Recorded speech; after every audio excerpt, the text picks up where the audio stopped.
Razor B on this track.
Yeah, baby mama terrorist.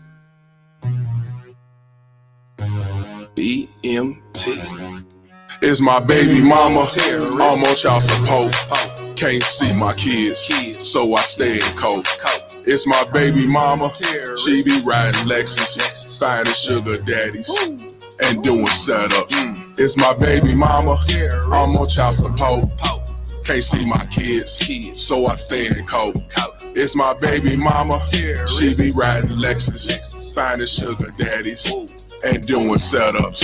It's my baby mama, I'm on child support. Can't see my kids, so I stay in coke. It's my baby mama, she be riding Lexus, finding sugar daddies and doing setups. It's my baby mama, I'm on child support. Can't see my kids, so I stay in coat. It's my baby mama, she be riding Lexus, finding sugar daddies, and doing setups. Riding around, try to play the role as innocent with an evil soul. In public, wearing fake hellos. Behind closed doors, she rock them horns. I moved on, she wanna teach me a lesson. Can't see my kids, man, I'm stressing. Couldn't see my son to give me his present. She got married to teach me a lesson. Telling people she did nothing wrong. Knowing that well since I moved on. Thought that money would keep me home. Hell no, bitch, I'm gone. I don't know what you lost your mind. Try to say my name, but I know your kind. Saying I'm a deadbeat, bitch, you lying. Fighting in court, man, I'm trying to be a father to my kids. She focus on the wrong shit, worried about another being instead of us co-parenting. Put my kids in grown folks' business, telling them lies, bitch, you wicked. Split personality, oh yeah, you twisted. Never thought I'd go through this. It's my baby mama, I'm on child support. Can't see my kids, so I stay in coat. It's my baby mama, she be riding Lexus, finding sugar daddies, and doing setups. That's what they do, y'all. It's my baby mama, I'm on child support. Can't see my kids, so I stay in coat. It's my baby mama, she be riding Lexus, finding sugar daddies, and doing setups. It's my baby mama, I'm on child support. Can't see my kids, so I stay in coat. It's my baby mama, she be riding Lexus, finding sugar daddies, and doing setups. It's my baby mama, I'm on child support. Can't see my kids, so I stay in coat. It's my baby mama, she be riding Lexus, finding sugar daddies, and doing setups. That's what these bastard ass baby mama terrorists do. And the Lexus that she's driving, it ain't hers. That's some simple forces that came to save the day and gave it a motherfucker. Here I come to save the day. That's what they do. She can't afford a goddamn thing but link cars and vouchers and motherfucking Section 8 balls and shit. You know what I'm talking about? I'm just keeping it 100. Yeah, these bitches gonna hate me today. These bitches gonna hate me today. We gonna cook like a motherfucker today because these baby mama terrorists will make any excuse regardless of what they see or what they hear on social media and even on the media and in the public streets. You got these baby mama terrorists will sit back and say, the 10-year-old said all them things, must have been something that the father did. Nah, all girls love their daddy. All girls are daddy's little girls bullshit. Nah, he probably tried to leave and then he came back and now this is what he get. Nah, don't no mother cause no shit like this. That's true. But a baby mama terrorist will. Yes, sir. And when I tell a motherfucker to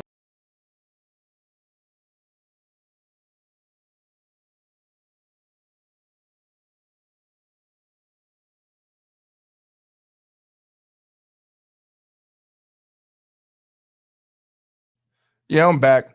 I don't know what the fuck just happened. I already see it's gonna be some sideline hating for this video. I already see. Cause they ain't never just went out like that and had to come back in the motherfucker. But I don't give a fuck, cause like I said, it's gonna be some mad motherfuckers a day. Yes, it's gonna be some mad motherfuckers a day. You can't make this shit up. You cannot make this shit up. And the thing about it is when they make excuses talking about, well, if the kid doing that, I can't believe it's from the baby mama terrorist. It's something that he did. Yeah, it's something he did. You know, they don't look at the fact that it's a child talking this type of shit to an adult, whether it's the mother, father, teacher, preacher, whoever the fuck.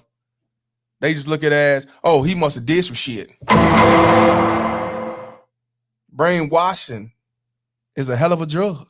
And I know that's firsthand. But the only difference with me was I got tired of fighting.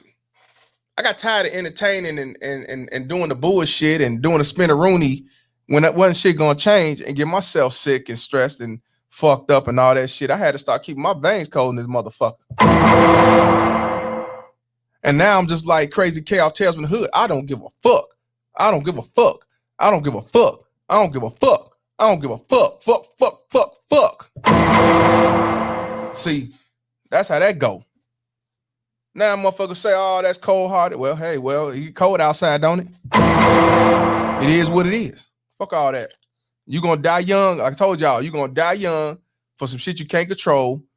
Kids cry for you at your funeral that you're not gonna know about. You're not gonna see. Baby mama Tez play victim. She be the first one to speak up at your motherfucking funeral if she ain't getting her ass beat by the family, hopefully.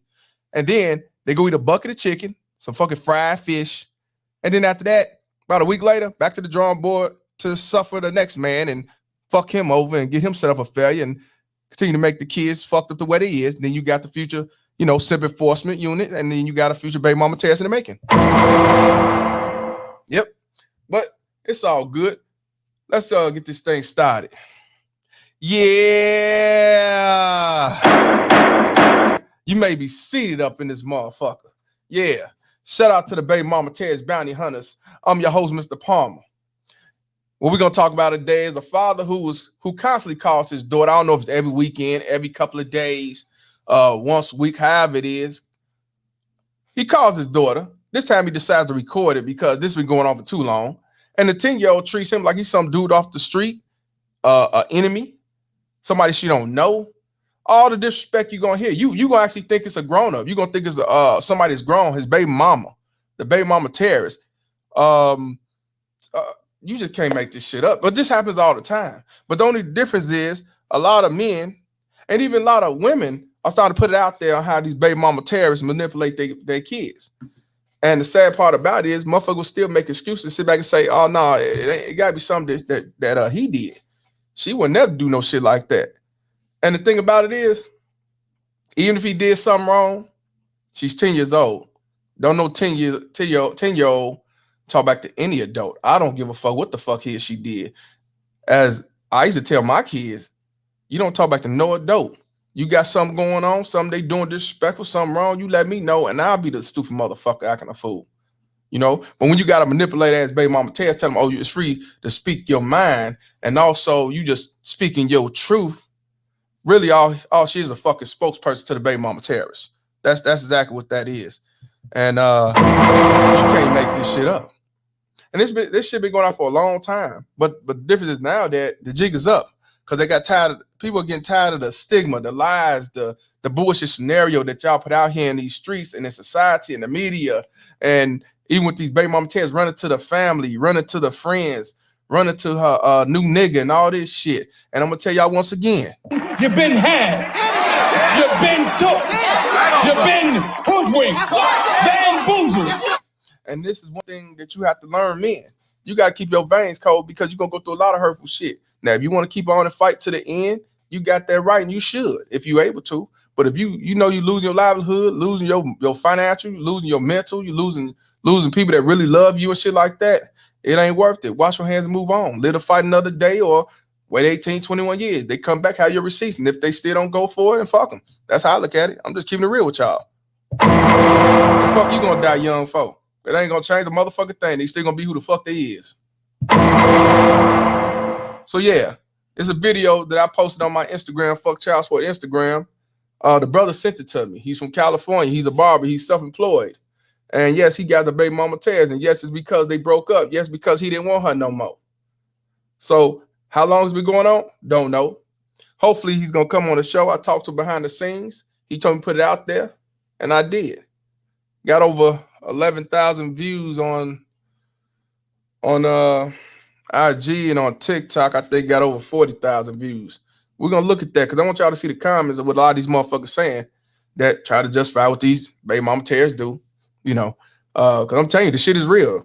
That's why I say it's only a select few that's gonna side with you men because they will never go against the code. Never. But he said he'll be on here, you know, about 30 minutes to an hour. I told him just click the link. Come on here. You can definitely tell your story. If not, you know, it's cool. I'm going to tell it the way I see fit and you know how I get on. And we're going to talk about it because a lot of y'all can relate to this. Y'all still got kids that's grown, that's manipulated, that disrespects you. But my thing is, how do you as a man allow some pussy ass kid to disrespect you over and over and over again? When I was coming up, wasn't no disrespect to no adults. Not my daddy, not my mama, and my dad ain't no saint. But I wasn't allowed to talk back to my dad. And if I say some shit to my mom about talk shit about my father, she'll say, you don't say nothing about your daddy because that's a grown man, that's your father, and you're gonna respect your parent. That's how it used to be back in the day. But see, now these baby mama Teds giving free reigns to disrespect the daddy, and it's a ha ha he he moment because all they look at is the fact that it makes him look bad, it makes him hurt, makes him be in pain, makes him suffer. But then when he say fuck you and the kid, then all of a sudden he's the devil. But you created this devil. You caused this effect. It's your fault, bitch, and that's what it is. And then you get mad when that same kid start cussing your ass out. Now you say, come get this bastard and all this shit. No, don't call me out this 15 years, bitch. Manipulation is definitely a powerful thing, and it's unfortunate that kids lose their innocence because of it. But these baby mama terrorists allow it, family court allow it, these judges allow it, these preachers allow it, these lawyers and everybody else allow it. They don't give a fuck about them kids. It's a cycle that revolves over and over and over again. That's why the community's so fucked up. That's why the community ain't gonna never change as long as you got these pillars of our community that's supposed to be the fucking breadwinners and the leaders and the number one factors of voting and putting in Joe Biden and everything else in this motherfucker. And the thing about it is, this shit happened in the white community, the black community, the Latino community. It ain't just the black community. It's happening all over. You know what I'm saying? But it's always tend to be more black videos you see out there because a lot of them want to keep it low key. Nah, you call this motherfucker shit out. But yes, we're gonna definitely cook and talk about this today. You know what I mean? A lot of people gonna have hurt feelings. I don't give a fuck. We got 72 people up in here. We got 33 likes. Let's definitely get them likes up because that's one thing that is free.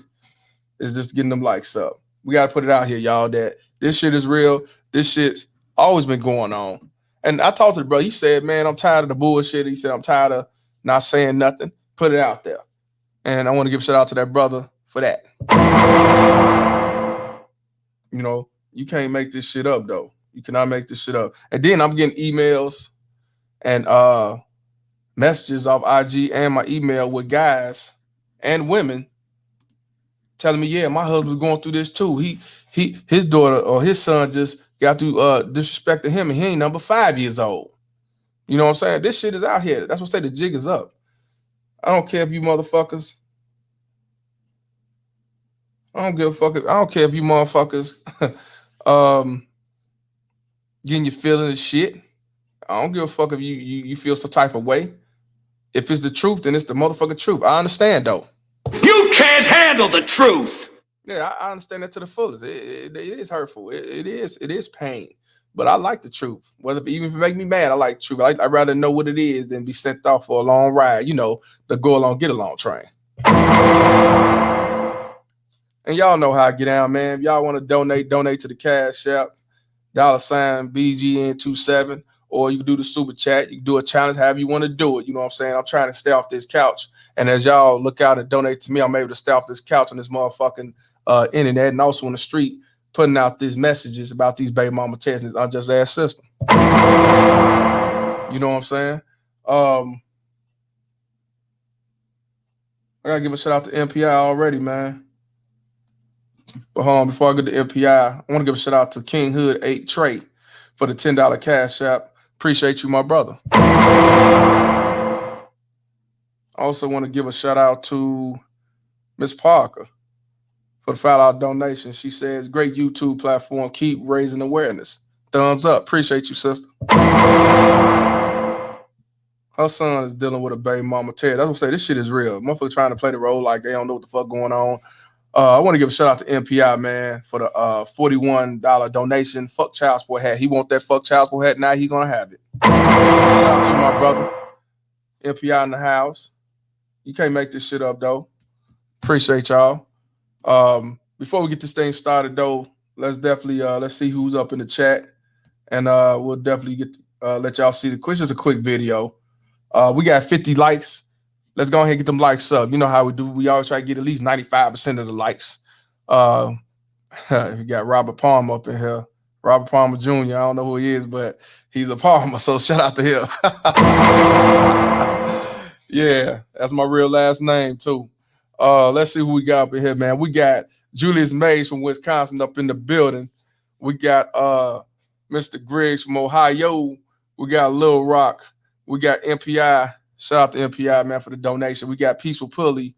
We got my boy Abdul from Texas. We got Taylor J. White up in the building. We got Mr. Scorpio King up in here. We got the Space Kitchen. We got Zev1. We got Sean Miles. Yeah, he's going through a similar situation. You can't make this shit up. We're going to talk. We're going to cook and everything. We got Dallas D reporting for Jewelry. Hey, shout out to Dallas G. Hey man, we finna, man, Dallas, we finna make this shit pop. Motherfuckers be really mad. Yeah, we definitely gonna do some shit on these streets, for real, facts. Dallas D in the motherfucking house. Once again, we got Loved by Few, Hated by Many up in here. We got Ja King up in here. Hold on, let me see if hold on. Ja King, let me see if did I call you out? Let me make sure. Aston. Okay, so let me go back. Yeah, King Hood A Trey is Ja King who did a donation. Even though I just call out the cash app, but once you tell me who you is, now I got it. Ja King sent me the $10 donation. Shout out to Ja King. I don't want to say King Hood and they don't know who that is. Yeah, Ja King, King Hood A Trey up in the building. Shout out to you, and he's in the building. We got the Bell from Portland, Oregon up in here. We got Mr. Hollis. Yes, sir. We got the other guy, which is Blake Legacy. You know what I mean? I know a neighbor got, he says, I know a neighbor that this happened to. He just paid child support and upgraded his life, and a girlfriend and daughter is mad because he upgraded his life. Of course. Bro, if you sent the IG video, anybody send a video to my my fuck child support IG, that motherfucker got me restricted for a day. I didn't violate no video, none of that, but they got me on restriction. Ever since I posted a video about the dude at the barbershop, you know, dude that the father that with the 10-year-old daughter, but they ain't take no video down. So I won't be able to see it until possibly tomorrow. They've been doing this for the last couple of weeks, a day here and a day there. Bullshit. So if you want me to see it sooner, send me an email. But if not, I'll be able to look at it tomorrow. All right, we got Mr. Pierce up in here. We got Lawrence. What's up, Lawrence? We got Mine's Amazing TV. We got Scorpio King say child free, which he is. We got my boy Binary Code up in here. Shout out to you, brother. We got E Stiggers or E Stigers up in the building. We got Tall Man 139 up in here.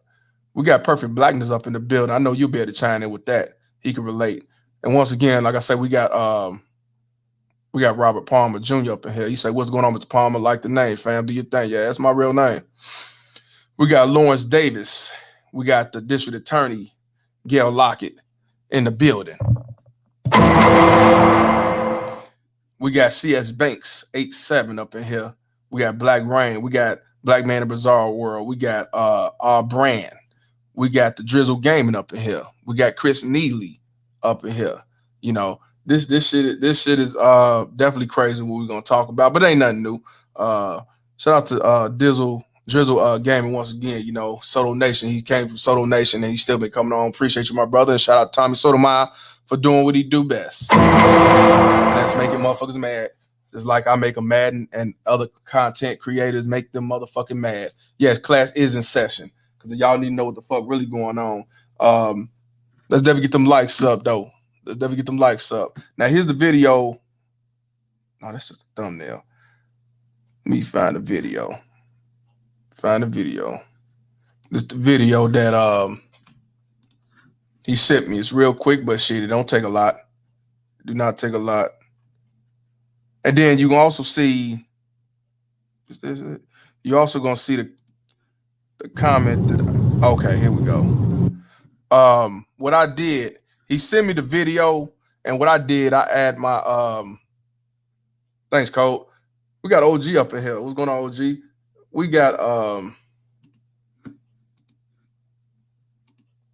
this brother right here. He decided to record him calling his daughter. I guess he called her once a week or every couple of days, and she do the same old with the disrespects and bullshit. Now, at the end, I chime in, I edited where I said something behind this, and you're going to hear what I said just like I just said earlier. Hold Hard pill to swallow, but it's the truth. So check this out.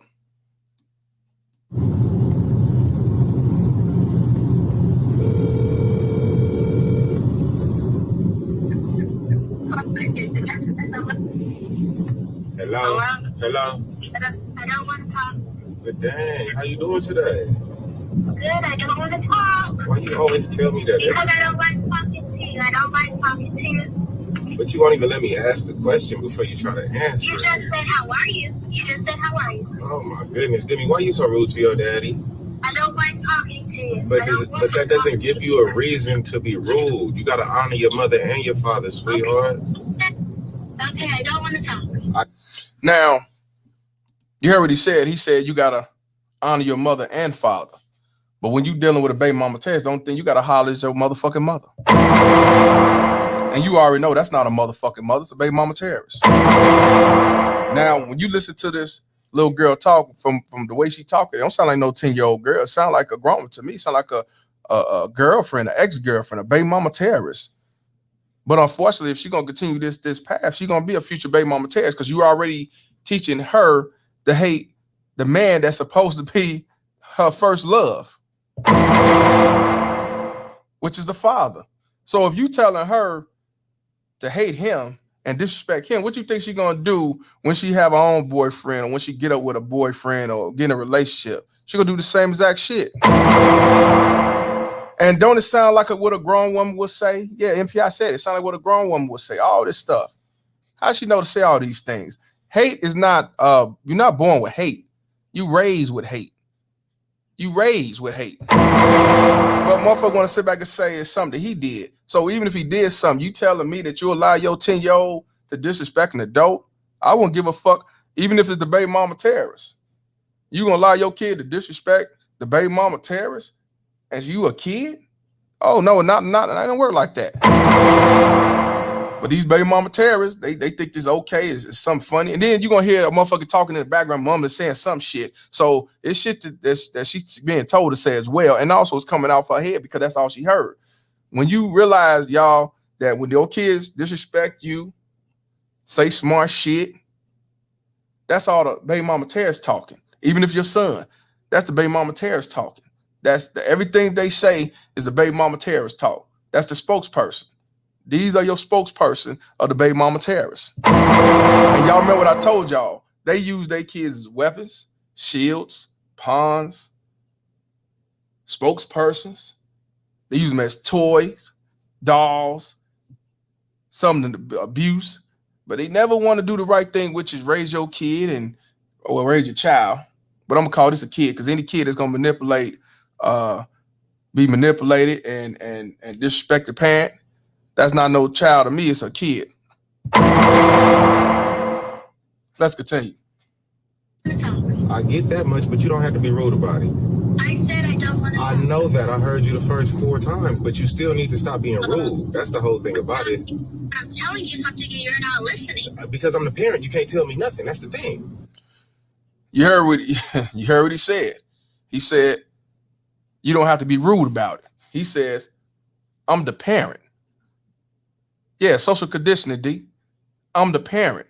But she don't look at you as a parent. She look at you as a deadbeat, a piece of shit, anything but a parent or a father. She don't see you as nothing more than a piece of shit. You know why? Because the baby mama terrorist said so. The baby mama terrorist put all that shit in the head. How much you want to bet this 10-year-old know more about grown-up shit than she do learn about school in 4th or 5th grade? And they still don't understand it, but they just know their mama says so and whatever mama says right. Yes, these Al-Qaedas, these Al-Keishas, these Al-Quishas, these Al-Senoritas. Yes, these Al-Karens, all these baby mama terrorists, these domestic terrorists that cause the kids to go down the same path and be the same way. But then when that daughter get old and start cussing her ass out and beating her ass, then you gonna want to call the police or call him. And I wouldn't get mad if he just say block. I want to give a shout out to Michael Ross for the $5 donation. I appreciate you, my brother. Yeah, you can't make this shit up, but let's continue. You can't tell me nothing. That's the thing. I can express my feelings. You definitely can, but you can do that without being rude as well. That's the whole thing. That's the key.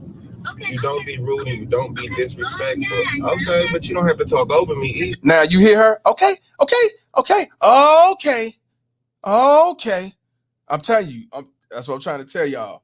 This what y'all want to deal with every single day. You trying to be a father and shit, and this what you got to deal with. But then when you tell the judge this, or you tell people this was going on, they sit back, either call you a liar or who hurt you. Nah, it's something you did. They don't never say, well, why is she allowing this little girl or this child, this kid, to talk back to any adult, not even just the father, any adult? But what these baby mama tears don't realize is once you tell them they could disrespect the father or disrespect an adult, they're going to disrespect every adult that come around. They might be selective, but they're going to disrespect other adults, teachers, coach, the grandmother, the grandfather, just any adult. But these motherfuckers don't give a fuck because all they look at is, long as I got them, I'm good. But when shit hit the fan, now you hollering, war is me and I don't know what happened. Why he washed his hands and move on? I ain't did nothing. I want to give a shout out to Ricardo Cray for the $9.99 donation. He said, documentation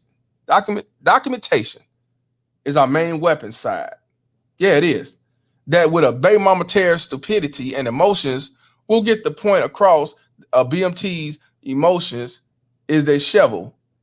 Let them dig they grave. Shout out to Ricardo Cray. Facts, 100%. Yeah, they dig their own grave. Even if the kid ain't fucking with you, you got the receipts.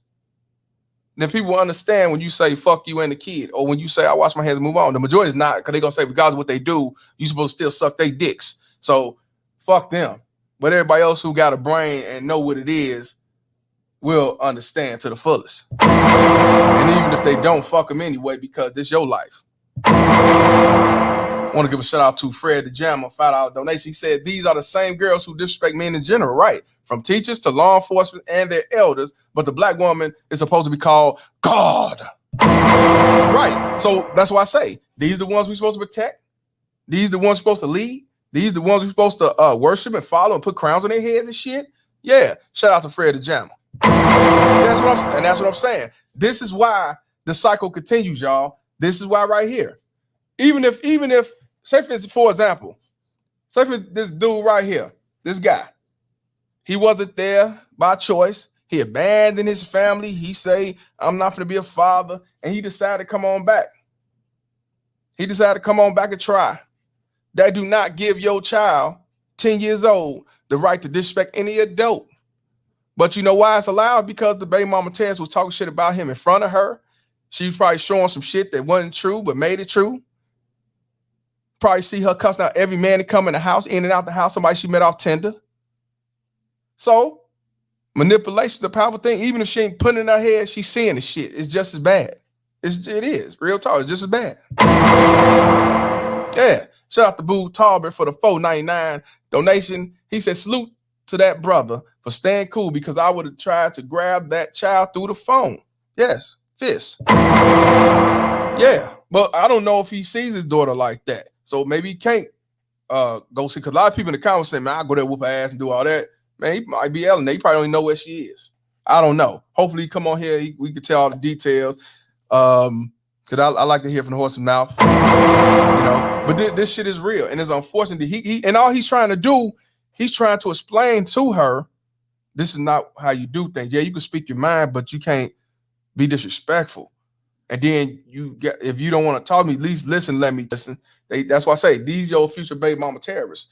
This your future baby mama terrorist gonna have you on child support. This is the one that's gonna marry you and divorce you after 10 years when the jig is up, and she go ahead and reap the benefit and get your alimony. And let you knock up 5-6 times, and then she'll get your child support. This the one will be hollering, there ain't no good black men out here. These the ones gonna be hollering that all y'all want to do is have sex and knock me up and then run away from your responsibilities. This gonna be the one that's gonna be hollering deadbeat. This the one that's gonna be running to government daddy also. This is the one that's gonna be let go by her own fucking mama. You can't make this shit up. But let's continue. And that's the key. You don't be rude and you don't be disrespectful. Okay, but you don't have to talk over me either. But you don't have to talk over me. So if you don't want to talk and you're going to talk over me, you could just be quiet and let me say what I got to say. Now, did you hear that? I guess she thought she was Dragon Ball Z and all that shit. You know, she went into that little screaming thing. Don't that sound like these baby mama tears you dealt with or you dealing with? All that is from that baby mama tear's mother or the baby mama tear's grandmother, but most likely it's the mother. She got so much enraged that he's telling her this is not the way to do things. This is not right. You a child. You shouldn't be doing all this. And because he's proven her right, and she know what it is. Yeah, the demonic energy, baby mama tears energy. That's exactly what it is. But motherfucker will sit back and tell me this doesn't happen. This don't exist. You should have did. You must have did something. This motherfucker ain't no baby mama terrorism going on. It's just you doesn't want to be a dad. Let's hear that again, though. Let's hear that again. I mean, you could just be quiet and let me say what I got to say. You get that from your mama. But I love you and I miss you anyway. Bye-bye. And then she hung up on him. Now he did say, you get this from your mama. Now, me personally, I wouldn't have said that. I understand why he said it, because he couldn't say fuck you. He didn't want to hang up on her. So the only thing he could say is, you get it from your mom, which that is the truth. She is getting it from mama. Who else she getting it from? She ain't getting it from him. So a lot of people were saying that he shouldn't have said that because, you know, regardless of what she do, shouldn't have said it. But I mean, to me, that was the nicest thing he could have said. Would I would have said it? No, I wouldn't. But that's the nicest thing he said, because it would have been more than just that from me. I'm just keeping it 100. See, and it would have been blocked. Never talk to your motherfucking ass again. See, so I respect him for how he continued to try to tell her that, hey, you doing this all wrong. You're not supposed to disrespect and talk back to adults. I'm your father. You're supposed to honor both parties, both parents. It says it in the Bible, but all of a sudden, all these fake ass Christian ass baby mama terrorists, they look at mother on the left, but when it comes to father, they do the Mario brother, jump over his name. They don't give a fuck about him. They'll worship some nigga on the street more than worship their own fucking father. They will worship some punk ass pastor, but not worship the goddamn father. They'll worship some motherfucker they work for at a gas station, Arab, then they honor their fucking father. But then y'all motherfuckers come out with that who hurt you and all that shit. My manipulated ass kid, that's who. Want to give a shout out to the Bill for the $2 donation. BMTs want everyone to hate who they hate. 100% facts. So now when a motherfucker asks you who hurt you, say, my manipulated ass kids. That's what you say, bitch. So now, let's hear what I had to say. This right here, it's a prime example of how these baby mama terrorists raise their kids to hate the father. Now you got this 10-year-old daughter who is disrespecting the father just like a baby mama terrorist would. What their job is to manipulate. That's their spokesperson, teach them to hate the father. But unfortunately, what end up happens is when she get older, she's gonna end up a baby mama terrorist. This is why you have more baby mama terrorism in our communities today. This is why you have more weak, emotional blue pill son husbands of today, aka simple forces, because these baby mama terrorists raise them to be that way. They're not born that way. As soon as you leave a relationship or go through a divorce, that's when your relationship with your kids go left, because they need their kids. They will use them as pawns, weapons, shields, and even to be spokesperson. And this is why I tell y'all, when it's all said and done, don't lose your livelihood or your foundation because of a baby mama terrorist, not even some manipulated ass kid. You keep your veins cold, wash your hands and move on, keep your receipts, because in due time, that baby mama terrorist must be exposed. You expose that manipulated ass kid. This ain't nothing but a form of child abuse. These baby mama terrorists hate the man more than they love their own kids. And that's why I continue to do what I do. And like I said, keep your motherfucking veins cold. Wash your hands and move on. I pray for you, brother. This is no joke. This happened in the white community, black community, Latino community. Doesn't make a difference. These baby mama tears come in all forms. But then they sit back and say, why are we not protected? Why are we not led? Why ain't nobody looking out for us? Because you've been raising these same demons and monsters, these devil son-in-laws, for the last 30, 40, and 50 fucking years. So yes, we're gonna play it straight through. Just the part where, you know, the daughter do her disrespect, do her baby mama terrorism. This is the future in the making, y'all. And that's what I'm saying. Why the fuck are you gonna try to get yourself sick over something that you didn't cause, something that you can't control? Why? Why? You know what I'm talking about? Why? But I understand that you want to fight. I understand you want to go for the field goal. I do understand, but the question is, how long you keep playing the game? Which that's a choice through different individuals. So I'm gonna do it for 10 years, some I'm gonna do it for 20 years, some I'm gonna do it till they die, some I'm gonna do it and say enough is enough. But let's check it out straight through. I want y'all to hear real clearly. Learn from this.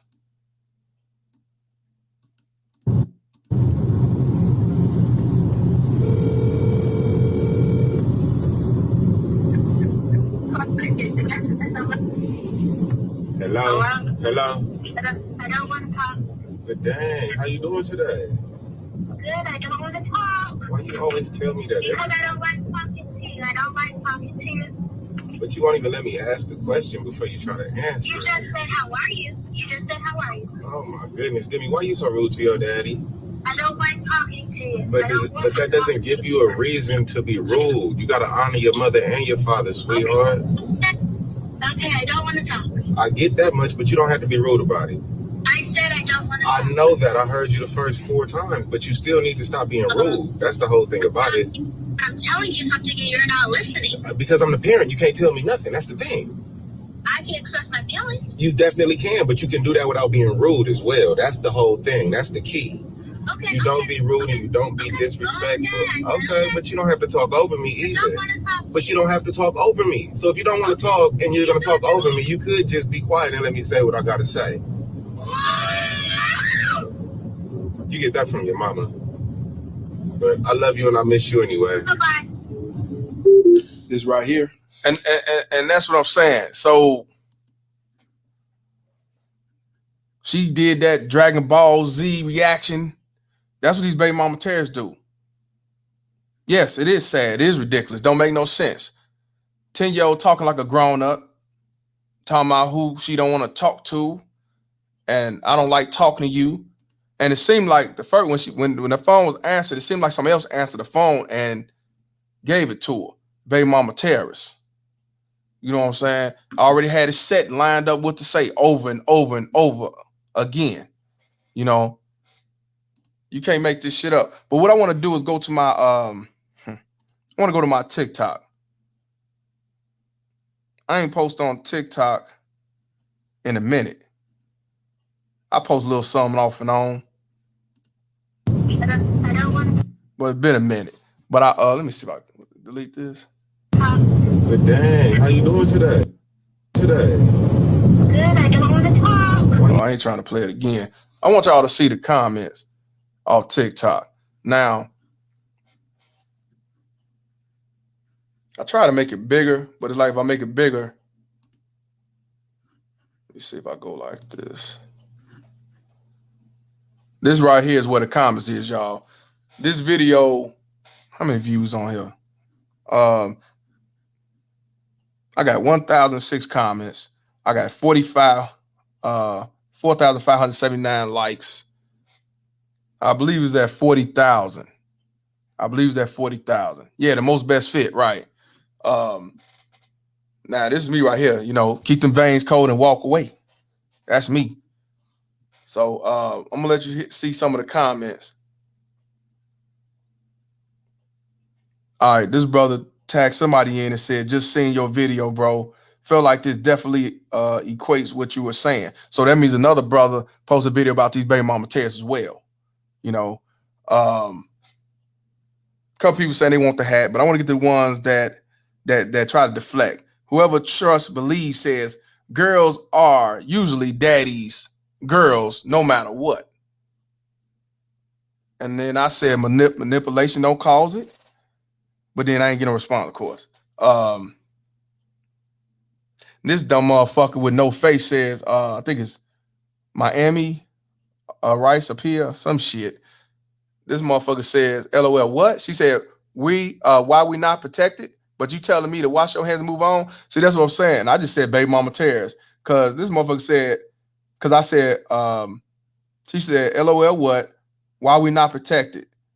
But you telling him to wash his hands and move on. I don't get, like I said something wrong. Wash your hands and move on, motherfucker. No, that's what I meant. Wash your motherfucking hands and move on. That's how dumb these motherfuckers is. They quick to just say some shit about why we put in the quotations, why we're not protected. The reason why y'all not protected because you're not worth protecting this motherfucker. I don't protect whores. I don't protect baby mama terrorists. I don't protect no enemy. I don't protect no opposition. I don't protect no one who aid assists white supremacy. I don't protect sellouts. I don't protect none of those. So what you mean? The reason why y'all not protected because y'all don't deserve to be protected. You say y'all independent and you didn't need nobody to protect your funky ass. So why would I protect you? So trying to twist it around. Oh yeah, D, Dollar D, you damn sure protected. That's you. A baby mama tear should never be protected. A baby mama tears is an opposition that you cannot get rid of. You don't protect them. That's an enemy. I don't give a fuck how many kids you got with. I don't care how long y'all been married. I don't care if y'all been in a long-term relationship. Once this bitch convert to one of these baby mama tears, you better protect your motherfucking self. Because they going to try to set you up for failure at all costs. Don't you see the shit in the video? They even use the kid for it.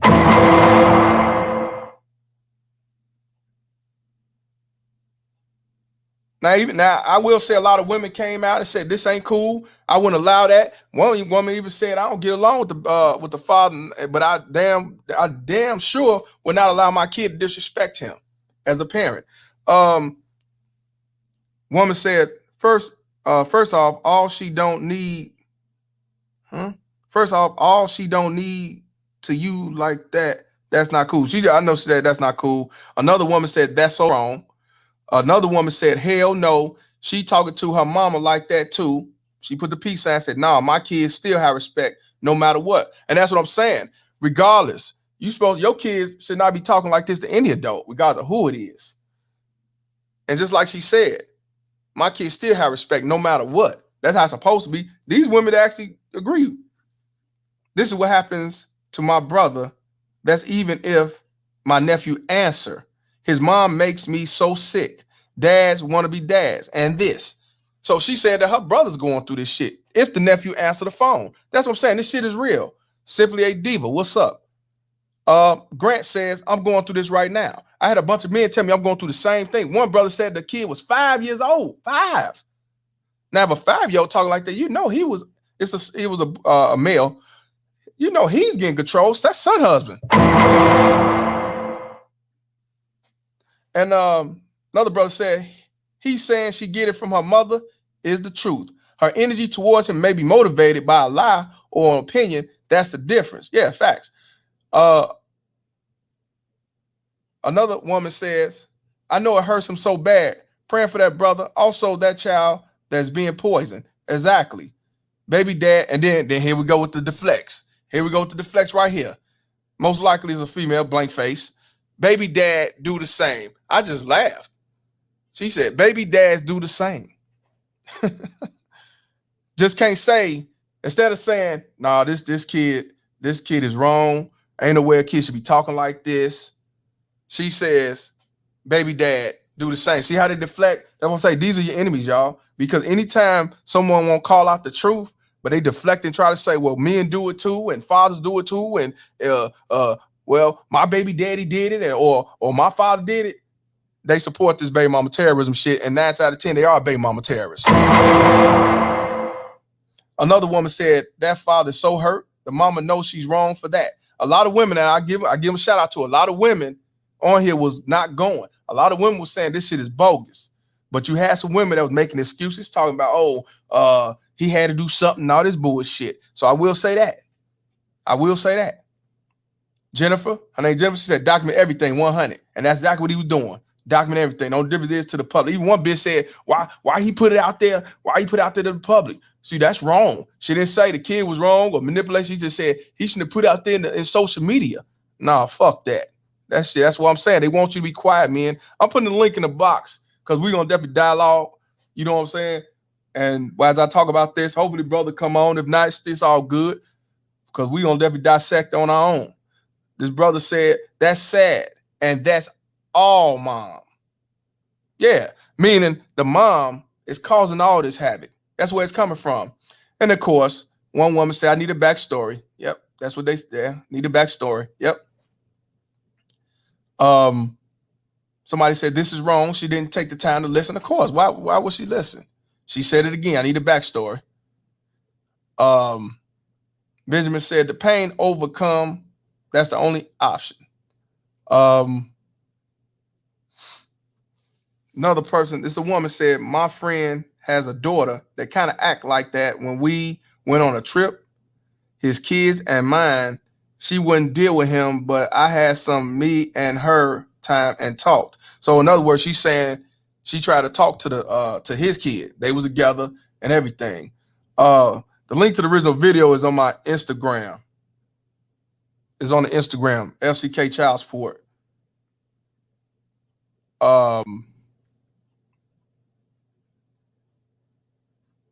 Here we go again.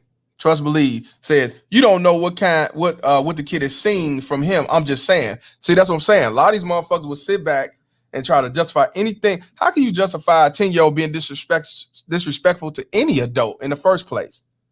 Any adult, not even a father. It could be a teacher. It could be a neighbor. It could be a piece of shit father. And y'all just, because y'all say he or she is speaking a mind at 10 years old, 5 years old, 9 years old. Are you serious? That's what I say. These are the ones you having kids with, though. These are the ones that you got to fight tooth and nail to try to be a father. But then when you stop fighting, then they say you don't want to be a father. This nigga right here said, you don't know what the kid has seen from him. I'm just saying. Right. But ain't saying that this kid is wrong. This kid is being manipulated. This kid has been disrespectful to an adult, not just only an adult, but the father. I told you. And my response was, and I said, right. He had to do something, even though you hear something speaking in the background, coaching her. Because somebody was in the background saying some shit. You have to hear it real clearly, plus no response. And like I said, a lot of people saying this is sad. And Dan said, when I was young, I never knew why fathers are not in the kids' lives, not trying to justify it, but it seems so easy to forget about them or destroy. And that's what I'm saying. That's a fact. That's a fact. He never knew why father was in the kids' lives, but he say he ain't trying to justify, but he understands. He see that it's easy to forget about them or destroy. Yeah, you can't make this shit up. And a lot of, like I said, a lot of women were saying it was sad. A lot of women saying it's sad, it's not right. And then, like I said, these baby mama tears come with the bullshit, talking about some, he had to do something. They always every girl is daddy's little girl. Who the fuck say that bullshit lie? Tell me, Face. Who said that every daughter is daddy's little girl? Face, you tell me. You tell me, fam. That's cap. I mean, if you're good with the kids, then yeah. But once they're manipulated, all that can go out the window. You got to be like A1 to top dad to keep that manipulation out. So what you think about what you saw in the video? Listen, you know what I'm gonna say. That's standard protocol. A lot of these VNT do that with the kids. I mean, fortunately, some of the kids just ain't going because they know what it is. But you don't know the type of abuse that the mother's putting into the kids to make them go along with that. because a lot of the abuse that gets passed on to the children from the mother gets ignored. Think about it. You have all these statistics saying that these children are being abused. Well, who's abusing them? If women are given custody 87% of the time, 10% of that 13 that's left goes to the state, but they don't tell you that either. Right. So Right. fathers are really only getting custody 3% of the time. I told you, in the nation, only 17.5% of fathers get custody. In the nation, 17.5%. Yeah, and even that's a skewed statistic because they consider the state the father. Because you have, even if you ever look at a child support application, it says it has intended father also. So what does that mean? So when they fill out those applications and they check that box off, anything but the mother is considered a father. So the state would be included in that. I need you to do me a favor, Face and MPI. I got the father on here who was in the video. He just came in. You heard me, Face? Yeah, I get you. Yeah, I'm gonna put y'all in the background, you and MPI, because the father said I'm gonna let him talk about the situation and why he put it online. He just came in. So give us a moment, let him talk one-on-one. And I'm glad he came in. We definitely gonna I'm definitely gonna put y'all back. All right, I'll just call back when he done. For sure. Yeah, for sure. All right. Yeah, we'll tap back in when he finishes. Just put the link back. All right, for sure. All right. Appreciate y'all too, as always. Hey, Mr. Painted Fades. Oh, let me unmute. Go ahead, brother. Can you hear me? Yes, sir. How you feeling, Mr. Palmer? Hey, I'm good, bro. I'm good. How you doing? I can't complain, man. Another like the other one. Yeah, man. I just got through playing your video, and I also I put it on Instagram, on TikTok as well, man. You got over 40,000 views, and a lot of people, men and women, were saying they feel bad. It's not right. It's obvious what's going on. But then you got some that's saying he had to do something. Girls. You say again for me? Say that again. I hear you. Hi, Mr. P. Can you hear me? Yeah, loud and clear. I can't hear you. You can't. I think we might be back on. Log off and come back in. Oh, the volume went up. Okay, all right. Hello? You hear me? You hear me? I can hear you now. There we go. We got action. Okay. Yeah. Okay, what I was saying, do me a favor. Log off from YouTube. You said log on YouTube? Log off. Like you want to StreamYard, cut the YouTube off because you're gonna hear double.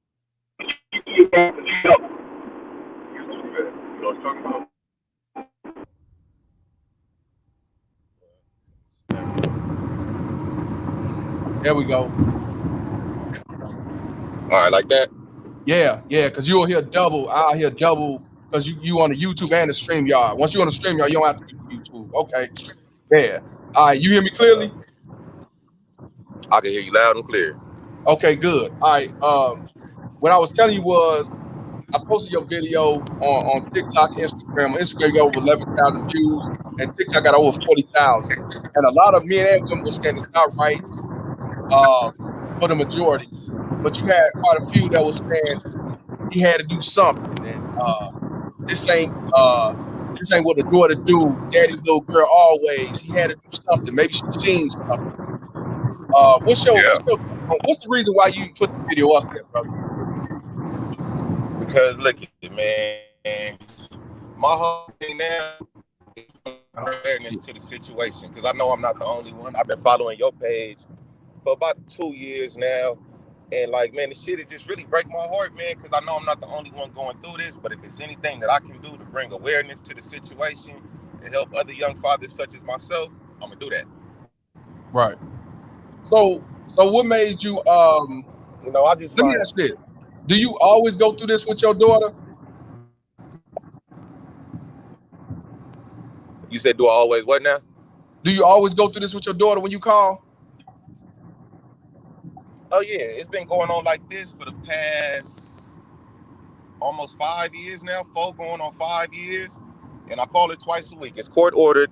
I get to talk to my daughter on the telephone every Tuesday and every Thursday between 6 and 6:30 p.m.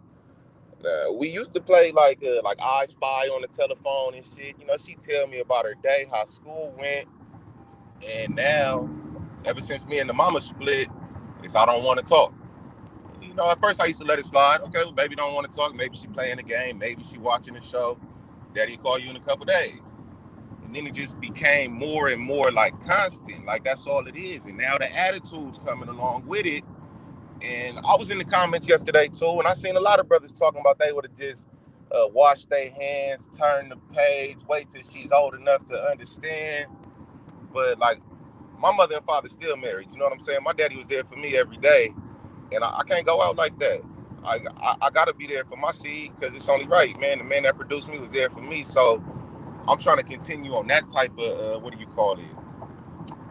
Not like generational shit, you know what I'm saying? But little black girls need their daddies, point blank period at the end of the day. And I'm not going to let no bitter baby mama stop me from doing that. Do me a favor, bro. Hey, I think it'd be easy. Let your the person, the passenger, hold the phone and film you while you just talk. You got me? Yeah, let him just talk. You I ain't can't got really hear like that. I need it. Now, because I can't really hear you like that, so I need it kind of close to the ear. Okay, I get it. Okay, I just want to come for you because I know you're driving. Yeah, most definitely, absolutely. Okay, all right. But yeah, man. Well, let me ask you this: you don't have no type of visitation? Okay, so I got visitation. I got supervised exchanges. It's not a supervised visit, but I do need to pay somebody for the handoff when I pick the baby up from her mama and take her back. But you know, ever since the virus hit, it's been kind of hard to keep her not in line, but like on track to follow the court order. You know, they got that coronavirus. You can't go down to the courthouse and file your paperwork when she don't want to follow the program. Taking them 3 to 4 months to get you on the telephone with a judge. You know, we just had court, what was that, Monday morning. Right. Monday morning, the judge reinstated the visitation order. Not really reinstated, but let her know that she needs to make the child available. But, man, you know, they do that shit every single time, Mr. P, man. The way that they got this system designed, this child support system, it's more than flawed, man. It's fucked up, if I could be candid with you for a minute. You know what I mean? Like, I've been doing this shit for 6 years, man. Me and baby mom split like 6 years ago. And it's been all downhill and hell ever since. But I try not to blame her too much because she's a victim of that shit herself. You know what I mean? She doing what her mama did to her, what her mama did to her mama. You know what I mean? Like, it's 4 generations of them women all in one house. My daughter's the youngest. My baby mama's there. Do me a favor. Repeat yourself again what you just said. You say you can't really blame the baby mama because of what? Repeat. I want you to repeat that again for everybody to hear that. Look, I don't blame my baby mama for the bullshit she be on when it comes to my daughter having a relationship with me. For the simple fact, she's a victim of circumstances. You know what I mean? Like, this shit is generational. It's a lot deeper than me not wanting to be with her and she mad about it. Man, this is the way that she was trained by her mother, who she still lives at home with at 30 years old, whose mother lives with her. You know what I mean? It's 4 generations of them. My daughter, her mother, her grandmother, and my daughter's great-grandmother, man. So it's like, I know if I give up and quit now, I'm gonna let you go because I'm driving. I know if I give up and throw in the towel now, like, she gotta turn out like them. You know what I mean? I'm just trying to show baby girl something a little bit different. You know what I'm saying? Like, I can't go out like that. It don't sit right with me. You know, I take a step back from time to time, and maybe I won't call her this week or the next week, and then I'll try it again a few days after that. And you know what I mean, nothing really changes and shit. You know, it get a little bit overwhelming at times, but you know, we was built for this. You know what I mean? I can't never fold under a little bit of pressure. Let me ask you this, brother. Did you know? Okay, how long you was in a relationship with your ex? It wasn't even really that type of situation. Her at church when I was in middle school. I'd have known this girl for half my life. I was in middle school, met her at church. She knew I had a girlfriend in high school. She threw me the coochie. I caught it. She told my girl broke up with me. So I low-key kind of resented her. You feel me? My very first love left me for cheating on her with my baby mama. Well, dumbass Mr. Painted Face, you did it to yourself. But yeah, man, I done know this girl half my life and shit, and I'm out on bail right now in California, Riverside County to be specific. I'm out on bail because my fiance had to put his mama. Hold on, you out. We heard you when you said you got out of the jail. Yeah, I'm out on bail. Oh shit, he got logged out. Just log back in, bro. But y'all heard what he said, right? Let me give a shout out to Red Pill Gladiator for the $5 donation. Oh, he's coming back. It said it hurt me to my soul, but I had to keep my veins cold and move on my life. A lot of kids are coached up to lie on their fathers in court. Facts, yeah, 100%. 100%, fam. You hit that on the head. They will set you up for failure too. Want to give a shout out to Hologram for the $2 donation. He says these BMTs don't care nothing about these kids, not at all. All right, bro. You say you was locked up, right? Yeah, but I bailed out the same day and shit. But it's the fact that she lied to the police, told them that I, what they call it, abused or assaulted her, like I beat her up, basically. And, you know, I had to bail out on that bullshit because I can't sit in jail for something I ain't do, especially when I got the means to change that situation. But it got a little bit worse for me when my daughter told me she mad at me and she don't like me because she seen me hit her mama.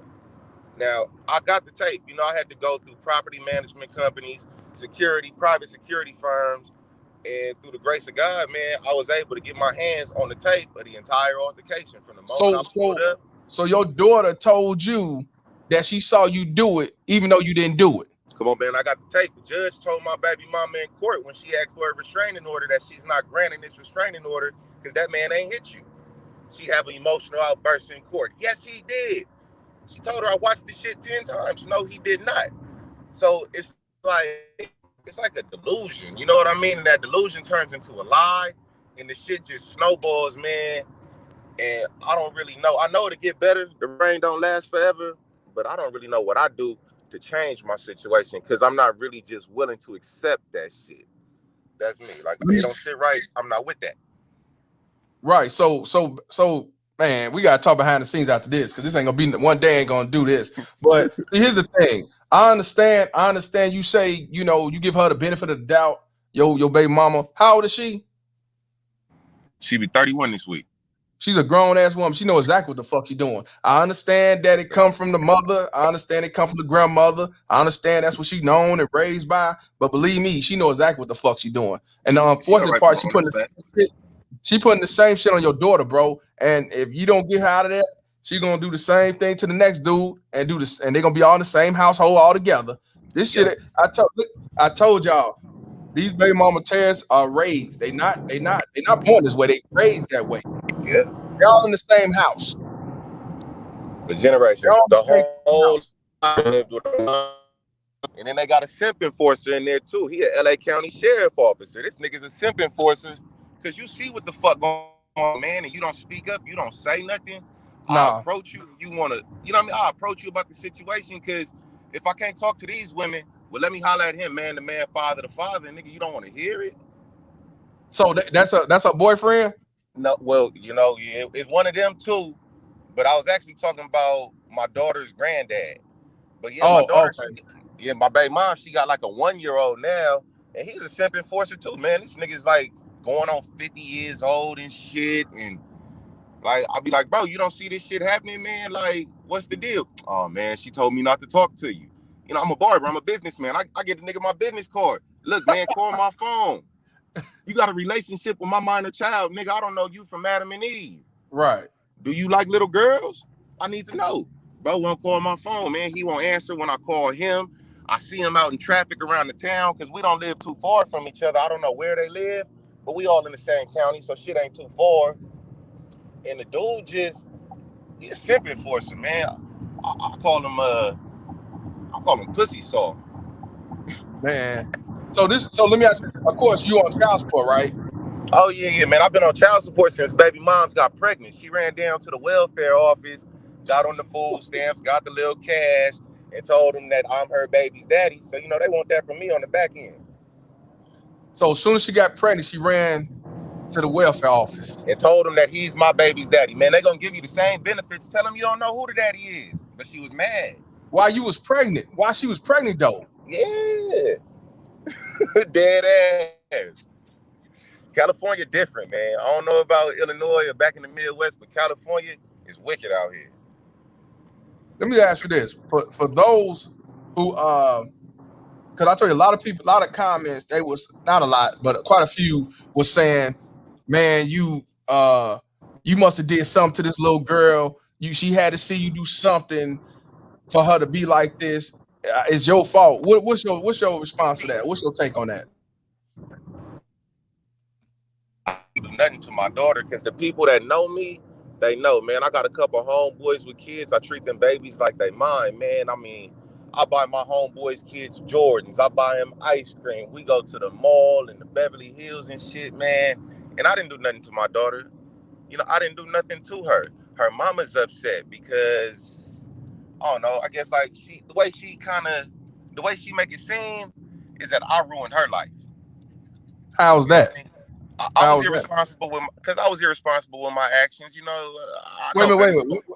When you say irresponsible with your action, like what action? I ain't strap up. Okay, but she had morning after she had plan B. She could have did the abortion. What the fuck you mean is your fault? You know, if I didn't put that seed in it, then she wouldn't have to do none of that. At the end of the day, the way I see that is her body, so it's her decision and shit, man. But you ain't really got to go that far, man. If you do your part and strap up, you ain't got to worry about it being her body, her decision, nigga. Like, because if you strap up, it's a 99.9% chance that she ain't gonna get pregnant. Now, if you like me and you got that bad luck, then you know what I mean. Like, shit, you can't really do nothing about that. But I don't know, Mr. P. You know, let me ask you this, but you don't wait a minute. But you don't blame. You can't blame yourself for some shit that I get you taking accountability that you did it, but you ain't gonna hold her accountable for not having an abortion, or she could have took a plan B, a morning after, and all that shit. I used to. You know what I mean? My daughter gonna be 10 in a couple months. You know, I used to. I played that angry game and shit, and well, you know what I mean? You could have got the abortion and all that. But at the end of the day, she wouldn't need no abortion if I'd have wrapped my shit up, man. I agree with that, but what I'm saying is, I hope you're not taking this as it's all your fault. That's what I'm saying. No, that's not all my fault, but I have to accept accountability for my actions. You know, we was both equal, willing participants. 100%. You know what I mean? 100% with that. But don't make it like, you know, when you say she mad at you because of what you did, and I'm like, you had all these different remedies to prevent this shit before she even got pregnant. So that's what I'm saying. Don't fall for that bullshit, man. Don't fall. I'm just saying, don't fall for that. Don't feel all guilty for something that she could have prevented too. It took both of y'all, both, not one, both. That's a fact. Yeah, man. It was two willing parties. Remedies to prevent that shit. Even when she get pregnant, she could do it morning after. So that's some bullshit. And if that was the case, she wouldn't be running quick to welfare office while she's pregnant. So she knew exactly what it was. Don't fall for that game. Don't fall for that game. Men, take heed to this as we talk. Please take heed to this. Learn from this. This shit is real. So let me ask you this, brother. I see you moved on with your life because I looked at your Instagram that you know you in a relationship or yeah, man. She said yes. We getting married next year, October 10/22/22. We're gonna make it official. Do you think that got something to do with why she's doing what she's doing? Man, she's fucking livid about this shit. She can't stand it. She hates this shit, Mr. P. Like Mother's Day, because I told you I met her in church. So my mama and her mama all go to the same church. They friends on Facebook and shit like that. And she posted a picture. Guess who's getting married? But it ain't no. Where the man at? Who you marrying? You? Who gave you the ring? Who put it on your finger? She trying to keep up and compete with me and shit when it ain't even no competition, man. Like, my daughter wanted a Nintendo Switch. All right. Next weekend you come back, Daddy got you a Nintendo Switch and the Mario Party for you. We went to go take family photos. I want a hoverboard. All right, well, come on, man. Smile pretty for these pictures with your nice dress on. Daddy go buy you a hoverboard. Very next week, man, the mama want to turn around and buy her a Switch and a hoverboard. She don't need to. She want to compete with me, and it's not even no competition, man. Like, I really want her to be happy because I found true joy and happiness. You know what I'm saying? And right. I want that same thing for her because once she is happy, then maybe I won't have to go through this shit with my daughter. You can't. But I mean, these baby mama Tez will. If you buy her a car, she gonna buy a Razamati. If you buy her a house, she gonna buy a tower. So you don't worry about what she do. If she want to outspend you with her broke ass, you go ahead and let her. I don't do that. Let me ask you this. I know you said it before, but I want to hear it again. What's the reason why, with all this hurt, even your own daughter try to testify that you hit the mother? Why you have not washed your hands or even fell back so you can get your stuff in order to maybe try to fight again? Why you still continue to endure this turmoil? But that's exactly what it is. That's kind of what I've been on as of lately. We went to court in July. Before that, we went in April. Before that, we went in Christmas Eve. And I make the phone calls. You know what I'm saying? It don't really hurt me and shit. My skin a little thick. So I make the phone calls. That should be more disturbing to the people that watch it. To my partner right here that recorded the video, that brought tears to this man's eyes. But you know, it don't bother me that much because I know it's all influence. Well, yeah, you definitely got to keep your veins cold. But I'm just saying, you know, because she's 10 years old. I can see what's gonna happen when she get 15, 14 years old. And I'm not even just talking about with you. She's gonna cause havoc in that house if she ain't already causing havoc with her own mother. See, they're gonna be fighting in the next couple of years. Yep. I can't wait. You know what I mean? Not like that, because I know that she's pushing the baby away. Like, she don't know it now. Demi don't know it. She's not a baby. My daughter Demi, she don't know it, but her mama's pushing her away. And I'm not even sure if her mama's aware of the damage that she's causing. I don't know if she knows. Why? Because she's a victim of circumstances. You feel me? So she might, I know she knows right from wrong and shit, but she may think that, oh, I turned out just fine. You know what I'm saying? Man, she don't give a fuck about that child. I'm sorry. Because if she did, she wouldn't allow. Let me ask you this. I was hearing something in the background when you was talking to her. Do you I know you heard it because you had it in your ear.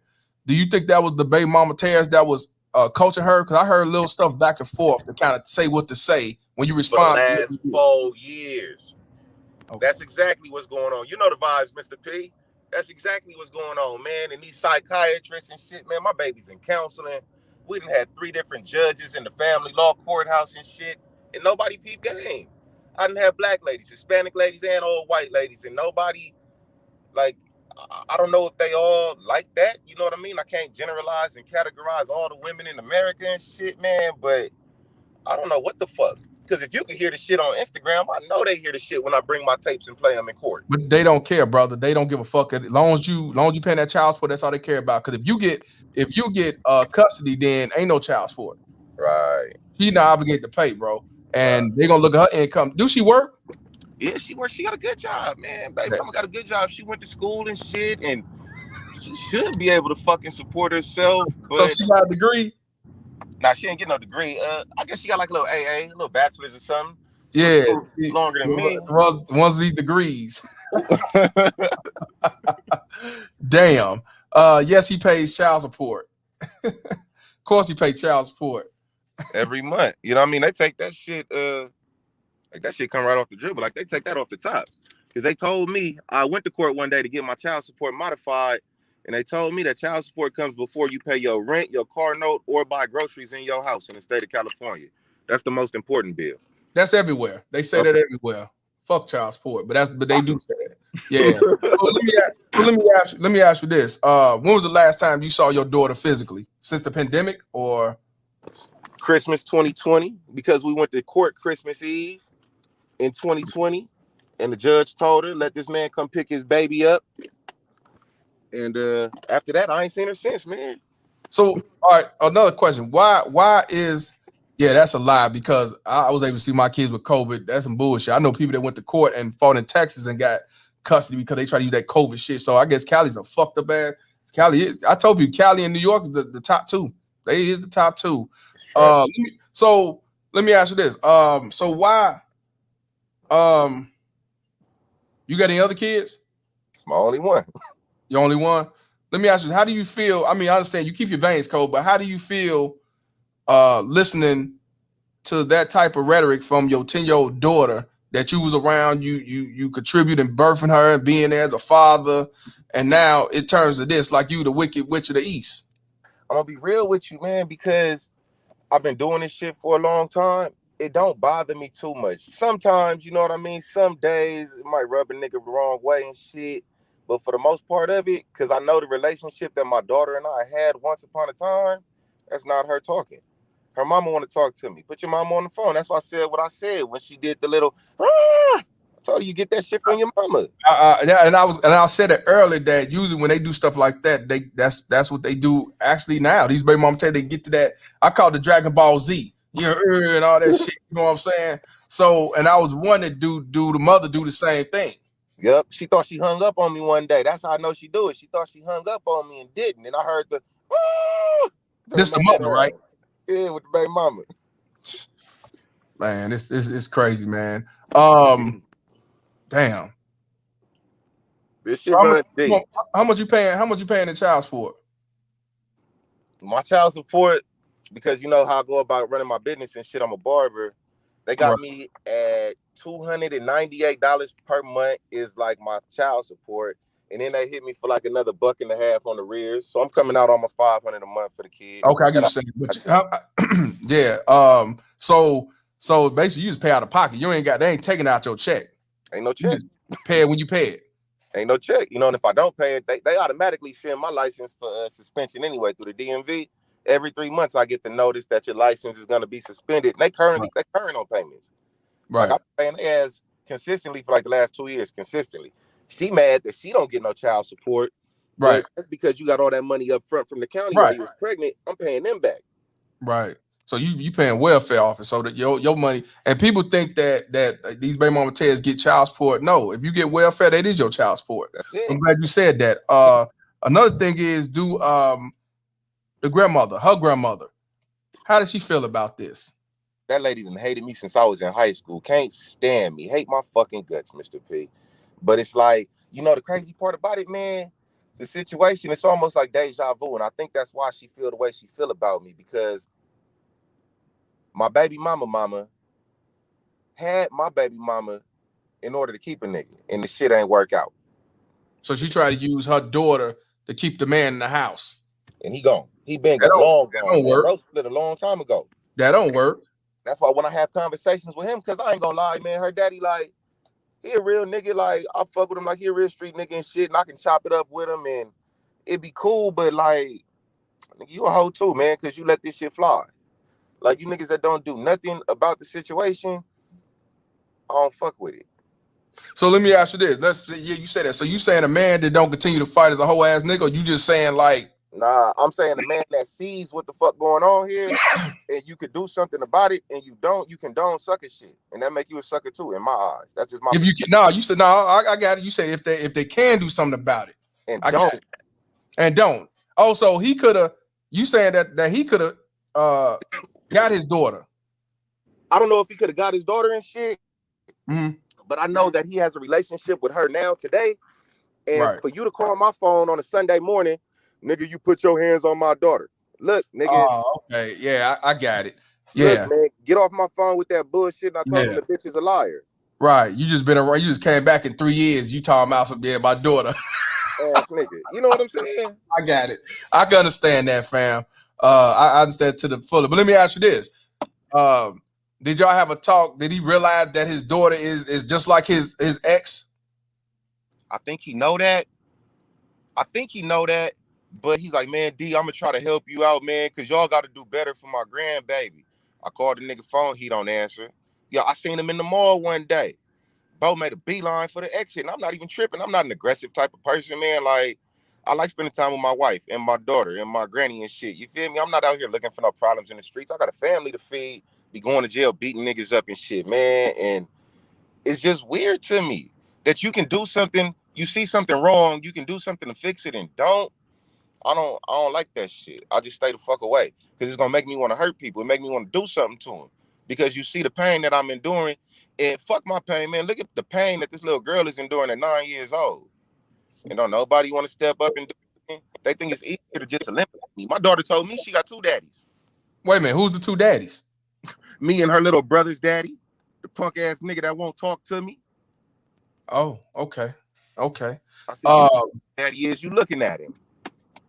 Hey, now what I got my guys over here because a lot of these people they know the laws, and also we talk. They're gonna be asking you some questions. I'm gonna let them ask you some questions. I'm gonna let Face Facts in here first, then Yoga, Nah, Face Facts didn't. Oh, I just jumped off.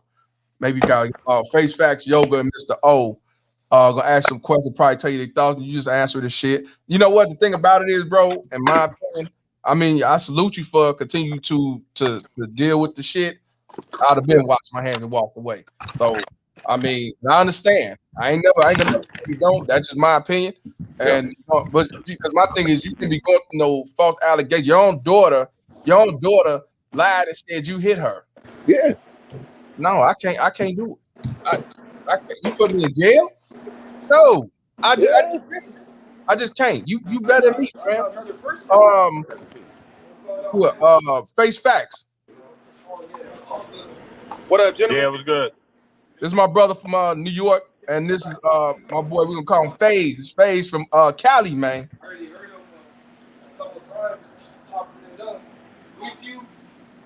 What's happening, fellas? FaZe, you there? Yeah, I'm here. You hear me? Yeah, go ahead, bro. Yeah, well, you know, it's a complicated situation. I can't really advise them without knowing all the specifics. But I mean, it depends, because if she go when you go into court, are you going in front of a child magistrate, or are you trying to get custody? Because they're two separate issues. A lot of times, what they'll do is, when you're a father, if you're discussing they'll bring you into child support and let you discuss custody matters and never alter your custody. Like phone calls and stuff be like on agreement, but it's not actually an enforceable order. Right. So you got to find out what kind of judge you're going in front of. Yeah. No, you know, we got the joint legal custody. They had took my legal custody from me a couple years back. They sent me through a couple of hoops and shit, and I got my joint legal back. And my whole thing is this, man. I don't want to take custody of the baby. She don't need to live with me. She needs to live with her mama. Why not? You need to have a relationship with your father. And wait. Hold on, G. You say you don't want to have custody? No, I said that she don't need to live with me. I know, but why? Legal custody. Why? Because look at the environment she living in, bro. I understand that. But like, that's not my mission and goal, is to come take this baby from her mama. I don't want to do that. Oh man, I don't want to go take the baby from her mama, man. I'm not with that shit. Let me come pick my daughter up from school. Let me take her to basketball practice. Like, let me be an active parent, and she can stay right where she at. Because when you just uproot a child that has that type of bond with a parent, the shit can be traumatizing. It's traumatic for kids. And I know my daughter. She's emotional. She don't need to come live with daddy. She got a bedroom there. She can sleep there any night of the week when her mother permits it, or when the courts give me that type of access. But I'm not here trying to sue her for the baby, trying to get soul, physical, none of that shit, man. Give me my joint legal. It's fair. We went 50. What about trying to get equal parenting, so then she'll know both sides? That's what I'm here for. So you want to get equal? What they call it? We call it a joint physical. Yeah, joint physical, equal parenting. Yeah. That's what I'm gonna say, man. If she got the primary custody, man, and she living through all that, that's what she gonna grow up to be. I know. Man, that's some fucked up ass shit, man. Yoga, you there? My bad, yo. Can you hear me? Yeah, Yoga, what's up? Like that? Can you hear me? Yeah. Appreciate it. All right, I'm a little serious today. I'm listening to the brother's story, the way he going through. I'm glad that he got out and he's able to go home and regroup right now, because right now it's a highly stressed situation for the brother. I know how that could be. Your own blood, you know, it's in a situation where they give false allegations and you got to go sit in the jail. Yeah. So right now, everything is just hectic and stressed. So first thing you need to do, you need to sit down and give this whole thing some time right now. And you're doing right. This is helping you think out the situation and think out what's going on or whatnot. I think right now, the main thing you need to do, brother, is you need to focus on you in the next 30 days. The next 30 days you need to dedicate to you. Can y'all hear me? Yeah. Hey, hold on. Hey, FaZe. Yes, sir. If you doing that, you dig, man. Don't show your face, bro. You say what now? If you doing that, you dig. Don't show your face. Oh yeah, that's a fact. My bad. Yeah, well, because that bitch come around talking about, oh, he's smoking. All right, go ahead, Yoga. They don't care in Cali. She tried that And too. I was gonna say that. I was gonna say the same thing earlier. I don't want you You telling them right. You telling them the right thing. I was gonna say the same thing earlier. You want to not even have anything that they can ever even try to put on you. Don't even give them those different type chances. But what I'm saying is this stuff is very stressful, brother. The next 30 days, you need to take care of you. You need to sit down. Don't worry about the baby, the daughter. Don't worry about her. Right now, you need to focus on you. Get your peace of mind back and focus on your job. Absolutely. Because if you're not built up, if you're not right mentally and physically, all of it gonna fall down. Yep. I'm telling you. See, right now you all, let me go get my baby. I can't believe this. Let me talk to my mama. Let me talk to the family. What you need to do is calm all the way down, slow everything down the next 30 days. Don't worry about going to see no babies and all of that. Focus on peace. You need a peace of mind. Because this thing will drain you. That thing will drain you. So that's what I'm gonna say. You slow all the way down. Just say, hey, I'm gonna let the baby go for a second. I'm gonna let her go for a second, and focus on you, brother. Focus on what you need to have yourself right, and get on focus on your money and your job and your career. And you need to take a break for this. This whole situation, you need to take a vacation from this shit. Super stressful. All the time, man. I'm tired. I don't sleep at night. That's why I was late for the show today. I didn't go. That's what I can hear it. I know that. That's what I'm telling you. You got the next 30 days. Don't worry about seeing no babies. Don't worry about correcting no lies. All the slander, all that, what they gonna do and talking to family in the church. Let all that go for the next 30 days because you got to build your energy back up. And if you ain't eating, if you ain't getting money, all they gonna do is keep pointing their fingers at you. So I'm telling you as a man, let all that shit go right now and focus on you. Be selfish and focus on you so you can build where you need to build up at. I say 3 months. That's the first. I say 3 months. I'm serious. No, I'm dead serious. Cause then you say you about to get married. Yeah, October next year. Oh, next year. Oh, but I'm saying I say 3 months, man. Cause 30 days ain't gonna be enough. Not with this. And you spending jail time and stuff. Yeah, 2 to 3 months. It gets serious, brother. You spending jail time. Yeah. I don't want a situation where you feeling stressed, brother. And I know how this can be. And you love your daughter. And you don't want her mind to get poisoned, and then you reach back out and you contact again, and now she had them police pull up on you again. And I don't want to see the police called on any brothers about their kids. And you know how them police in California come aggressive. Man. So you need to let that sit down, let that situation go for a good little while. You don't need no police call to your house, called up on you or nothing like that right now. No, you know real what? talk. You don't. Not only that, you don't want to get to a point where you actually lose control and you end up beating her ass for real. Right. So now exactly you fucking the game because you still got that hype in there, which I understand. Yeah. So man, yeah, definitely, man. Hey, appreciate you for that. MPI, bro. You there? What's up? Can you hear me? Yeah, you always loud as fuck. We hear you loud and clear. Oh. What's up, everybody? But what's up, man? I like to tell Buddy I'm familiar with this situation because I was where he was at, and one story I like to share. I remember it was one day I was going to Montgomery, Alabama to pick up my daughter from school. I had my mom with me and asked her, did she want to go? So my daughter gets to see her grandmama too. I picked my daughter up. Daughter normally talkative. When she get in the car, she quiet. My mom speak to her, she ain't say nothing. So we driving and stuff. I heard my mom tried to speak to her, and I overheard my daughter say, they told me not to talk to you. But I heard it. My mama didn't. Man, I pulled over to the park so quick, I took my daughter out of the car. I said, what you say? She said, my grandparents told me not to talk to her. I said, so your grandparents told you not to talk to your older grandma? And she was like, yeah. I said, did your grandparents tell you not to talk about me either? She was like, yeah. Next thing you know, her eyes got teared up. She cried, talking about, I want to go to mom. I said, no, we not going to mommy. You can spend time with me today. Right. But when we got to the mall, my mama didn't hear it. I didn't say nothing to my mom. We got to the mall, and I told my mom they should sit with her while I go to the bathroom. Mm-hmm. I come back. My mom like, y'all go ahead and do what you finna do. I'm finna go walk around or something. I didn't know what was going on.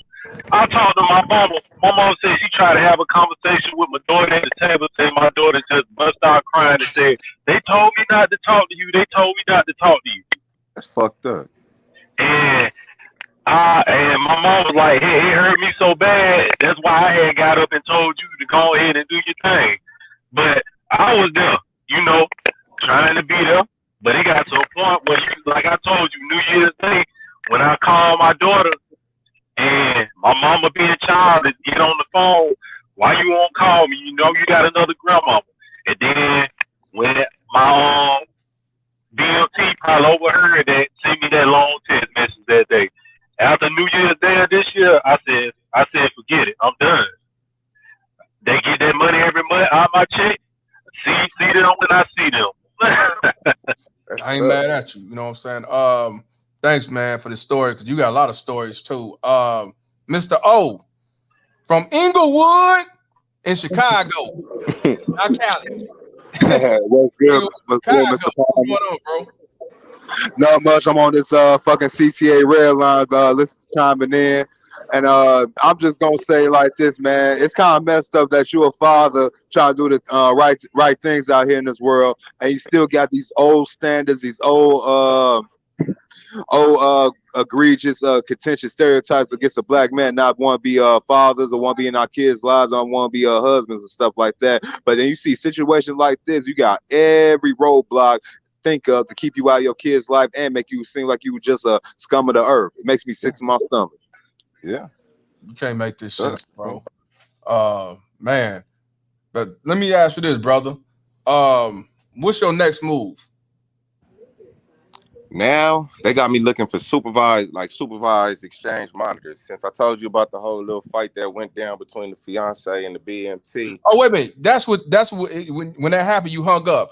Go back to what happened with your fiance and the baby mama terrorists. Yeah, what happened?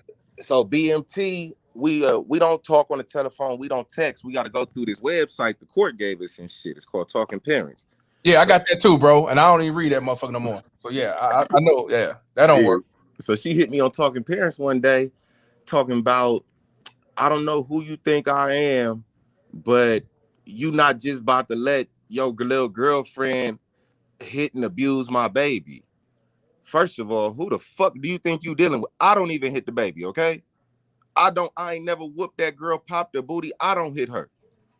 Make you think I'm gonna let somebody else hit her, man. Get the fuck out of my face with that, is what I told her.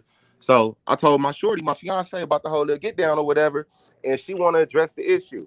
That's cool. Baby mama got her phone number. She did that shit on her own. I don't condone that type of shit. My shorty don't hit her up.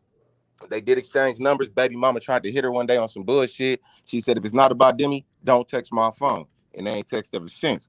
So we pull up at the exchange spot. We at Starbucks, right? It's a public place and shit. Hopefully she keep her shit together. She don't act out. It's cameras, it's people here and shit. We at the Starbucks.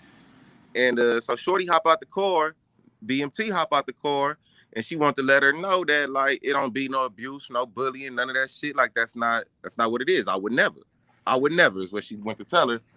And I guess during that process, baby mama upset anyway. Now this nigga got his new girl approaching me, talking to me. She don't want to see her. She don't want to be in her face. You feel me? So shit already going left. Me and my daughter in the car. She in the car seat right behind me, and I'm driving. So I parked the car because they in the middle of the parking lot, and they really having a conversation. They talking. I see baby mama got her phone by her side. Shorty said, "Oh, so you recording?" She said, "Yeah, I am," and proceeds to like push the phone into my wife's like her stomach shit, like, "Yeah, bitch, I'm recording," like, yeah, like that. She said, "Look, bitch, you did it twice, you do it again, you ain't gonna like what happened next."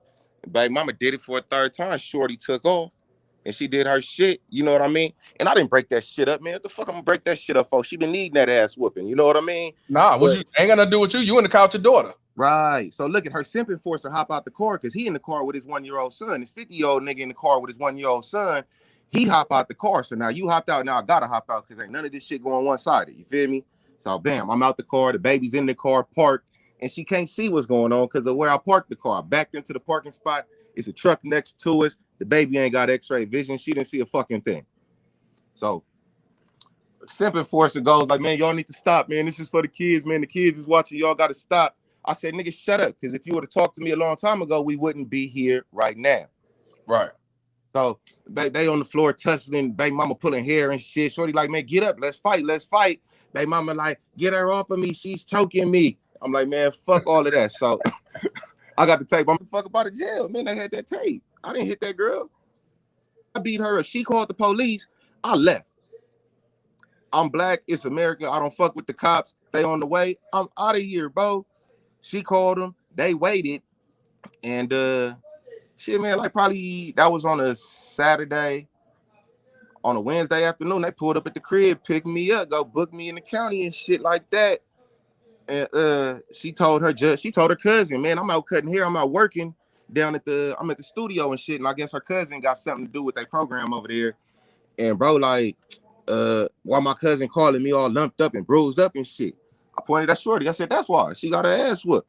Nah, nigga, she said it was you. Nigga, it wasn't me. I mean, see how these bitches a liar. Bitches, see how these niggas be jumping these bitches' fence. That's what I'm talking about, man. You come over there, you gonna get your ass whooped, or you gonna kill, or you gonna get killed, all because of what the motherfucker say. That yeah, right.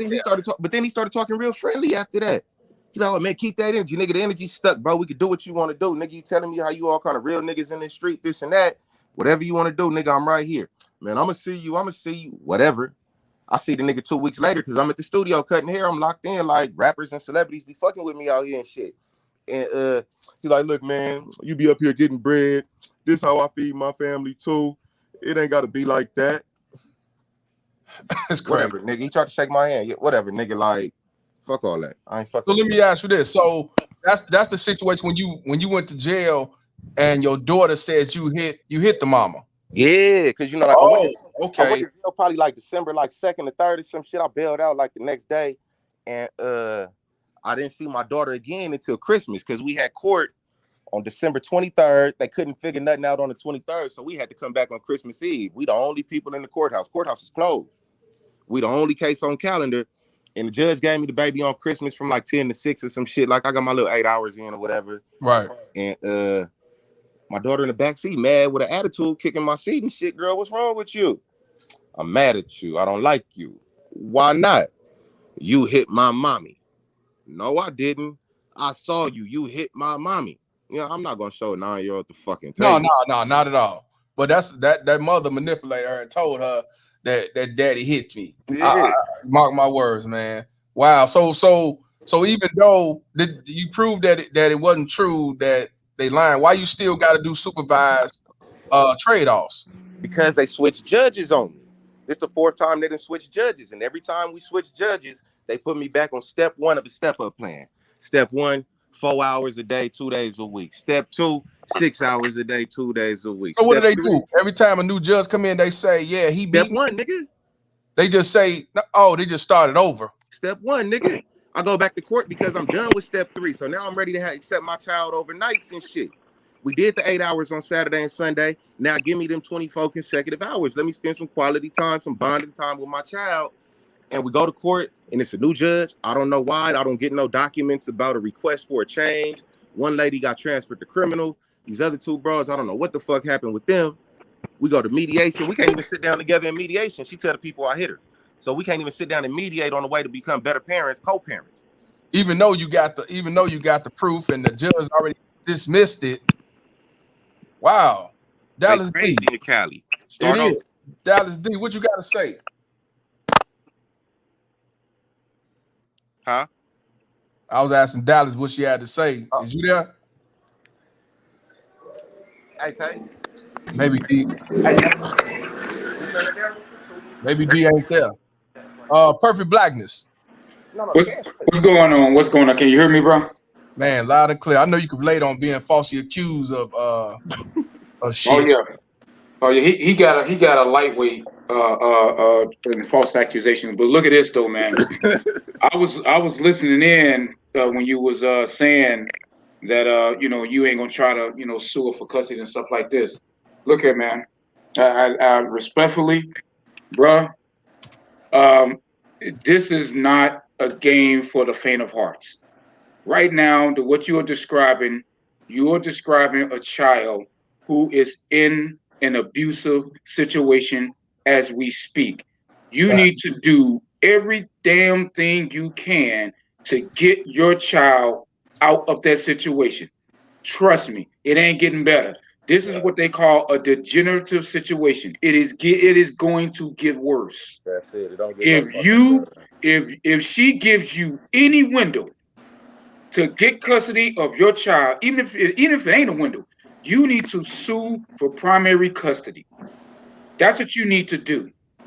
You need to sue for primary custody because the way that your child is going, the way this sound, and I have to, I'm being respectful, but I have to be real. Keep it real with me. The way your daughter is going, she would never have a good relationship with a man. Oh, never. Her grandmama don't. That ain't no secret, sir. That ain't no secret, sir. Her mama don't got good relationships. Her grandmama don't got good relationships. Exactly, and that is if for nothing else, you need to fight for custody, full custody of your child. You need to do it. And from the way it sounds like that if I was in your situation, I'm telling you, but what I know, man, I would have been had custody. I can only wish that my ex-wife's mother was that careless. I can only wish she was that careless because I would have custody now. And I wouldn't have to spend $41,000+ just to get 37%. Right. Yeah. I can only wish your baby mother is careless, extremely careless, and she is actually living on the knowledge that she knows you feel just the way you feel, just what you said. Or I don't want to. It ain't. I'm not trying to take my daughter, my daughter's mother away. That ain't good. She knows you feel that way. You show them mercy. That right there has emboldened her. That has emboldened her to have your child disrespecting you in your own vehicle, kicking your seat, talking about she didn't like you. If my daughter in the room, if my daughter did some stuff like that, she know it won't end well. It's a little bit different for me, man. I can't put my hands. I don't want to whoop a child who don't live with me. She's never lived with me. I see my baby for a couple hours on the weekend, man. Like, I'm barely a part-time dad. I'm trying to build a friendship with this baby so she don't hate me because of the That's bullshit. your first mistake, bro. That's a mistake, bro. That's a mistake with a child, bro. Look, man, you can call it what you want to call it, bro, but my relationship with my daughter is a little bit different. We've never lived under the same roof. Then what you need to be doing, hours, man, you can't hit a baby and send her back home to her mama in California. That's corporal punishment, aka child abuse, man. You can't do that type of shit around here.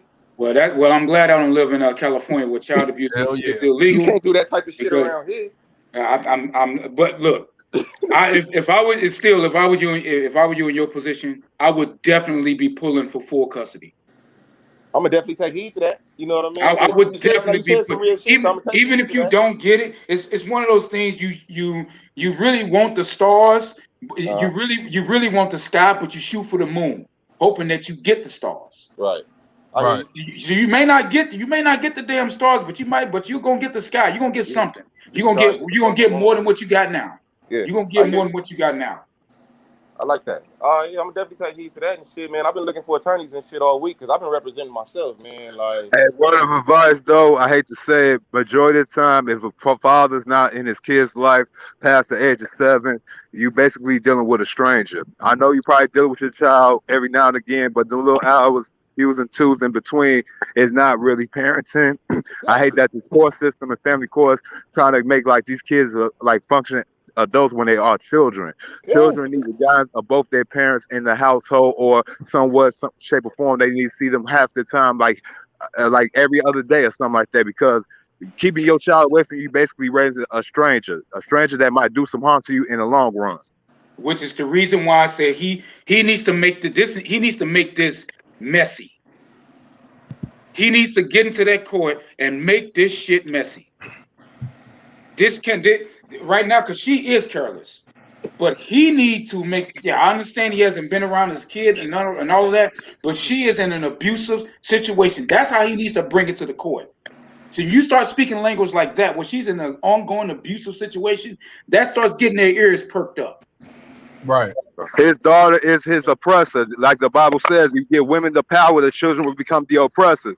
His daughter he love his daughter. His daughter love him too. Don't get it twisted. But she got too many programs and agents around her to go ahead and mess up her chemical imbalance in her brain and everything. So she looking at him as her father, but also as an enemy. Yep. Exactly. See, because right now, brother, I'm telling you right now, the situation that you in, the older that she gets, it is not going to get better. Nope. You need to either go all out or none at all.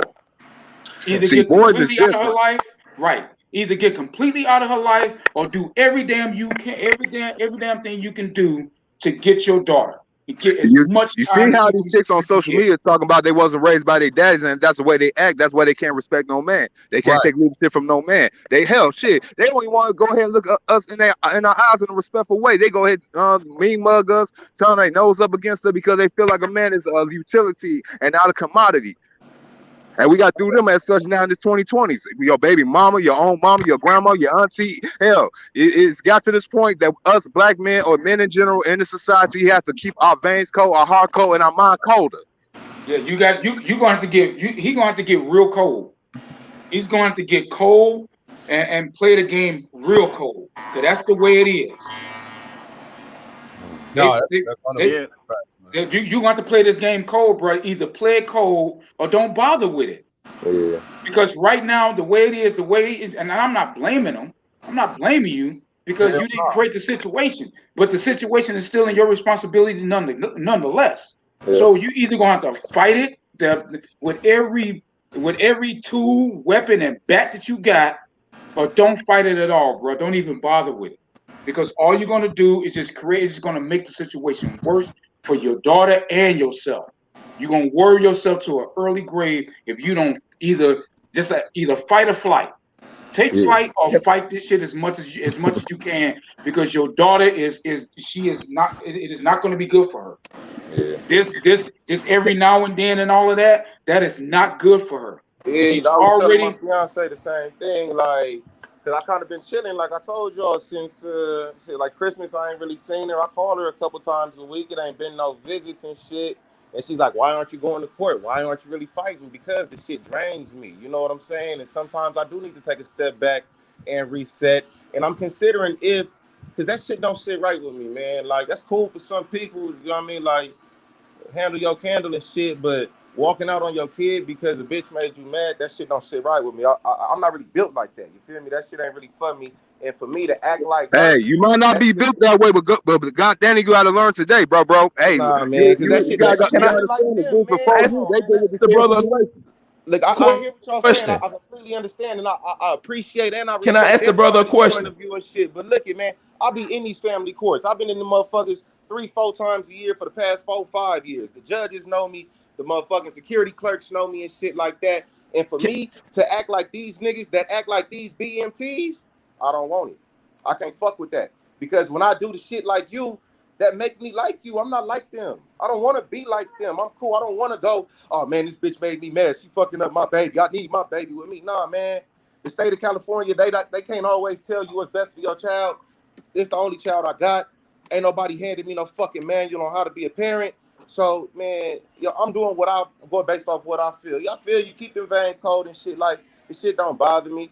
And you absolutely right. You need to be all in or get the fuck out. That's a fact. And that's kind of the fence that I've been straddling as of lately. Is if I'm really just, you really just don't abandon your baby? That shit don't sit right with me. I can't fuck with that. Don't look at it as abandoning, because you're not abandoning. That's exactly what it is. Because like nobody's keeping me from her, but you know what I mean? Like nobody wants to go through the bullshit. That's true. Nobody's keeping you from her per se. But they are preventing you from being an effective father. Now that's a difference right there. I understand that. You're not able right now. You're not able. It's always the other side to the coin too. And I know everybody's saying, "Oh, it's degenerative. Oh, it's not gonna get no better and shit." You know, but I got a backpack full of shit. I got tapes. I got emails, documents, and shit. And it's gonna come a time when my daughter's gonna want to know, nigga, where was you? And this is why I wasn't there with you. I ain't never been to a graduation, culmination, fucking school play, or none of that shit. This is the reason why. But see, the problem with that is that if you're going to take that route to wait until she gets older and all of that, by that time she could have already had about 3 or 4 damn baby daddies. and all this stuff. And That's then not by on that me time, though, bro. That's not on me. I know that's not on you. I know that that's not on you. That's not I what I'm agree with saying. that to the foot. I know that that's not on you, but you want to be able to tell yourself, okay, look, I did the most reasonable thing. I did everything that I can. I can I go ain't to did my that grave. yet. I haven't done everything that I can as of yet. I haven't. I know That's that what I I'm haven't. that's what I'm telling that's where I'm at. That's what I'm saying with you, that you can't be on the fence. I understand why you're on the fence, but you can't be on the fence. Yeah. You're gonna have to either go all in with everything you got, and any woman that you get with, they're gonna have to understand that and accept that, or they don't have to deal with you, or you have to just pay your child support and move on. Hey, A you know lot of what? guys have done that. Just pay your child support and move on. Somebody asked a good question. FaZe, you was raised by both your parents? Yeah, they still fucking married, man. So how do your parents feel? I didn't get to ask about how your mother and father feels about this. It make my mama sick, man. You know, she's in her fucking 50s now, and she's at work, and her friends is talking about what they did with their grandbabies this weekend, and my mama ain't seen her grandbaby since Christmas for a couple hours. She used to call, but baby mama stopped answering the phone and shit, so I told her stop fucking calling. Don't call over there if they ain't gonna answer. Like, don't waste your time and set yourself up for that kind of failure. But it's like, you know, it fuck her up. That's her only grandbaby. They've been pressing me and my fiance for another one. Well, y'all getting married next year anyway. You might as well, you know, she want her grandbaby. Man, my sister ain't having no fucking kids. What about your pops? I don't know, cause bro got kids that he ain't raised. You feel me? So he kind of like, okay. You know what I mean? He kind of like it is what it is. He paid his child support, and you know what I mean. And when niggas want to have a conversation, he say they can, or they did, or whatever. Was it because he was alienated, or he just said, "Man, I ain't dealing with all that"? Oh no, baby mama was a fucking she was a terrorist for sure. Oh, well then shit, I ain't mad at him at all. I ain't mad at him. You just don't sit right with me. No, I get it. I'm just saying I ain't me personally. I ain't mad at the father. I get it. You can't knock him at all. I I get understand. I done seen him arrested and shit. You know what I mean? Talking bullshit with his other baby mama and all that. I understand. But I'm not going out like that, man. I hate fucking I losing. understand. Man. Hey, man, we all individual. You got that right for sure. I hate to fucking lose, man. Yeah. Can I make it to the brother? Ricardo, huh? Oh, go ahead, FaZe. Yeah, you know what I was doing was I was listening and I was taking some notes. And what I want to advise you do before you get an attorney, because a lot of attorneys are only going to take your money. So what you have to do is you got to be very specific about what you want. Don't listen to anybody when they tell you about what they think you'll get, because that trap a lot of fathers. Like, if you want primary custody, a lot of people tell you, oh, well, you can't get it. Just be glad with the visitation. Again, I don't know all the details of your situation, so I'm not going to sit here and tell you to go for full custody, go for just more visitation. That's a decision that you have to really make. But what you really have to do is decide on what you want and what's going to be for you and the child, and don't let anybody, sway you on that. And then, depending on what it is that you want to do, there's different things that you're going to have to do. For one, before you even contact the lawyer, you're going to have to get, because you said they switched judges a couple of times.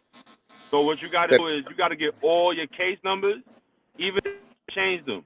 Get a record of all the case numbers that you've ever had, all the court dates that you've ever had. You have to request the records. It might be a little bit expensive. I got them already. I mean, the motherfucker about this thick, man. I got them already. No, I'm talking about the I'm talking about the transcripts, the audio transcripts. Yeah, I got them. You got all that already? Okay. Yeah, it's in one of them little yellow folders. It's in two of them little yellow folders at the crib. I got them.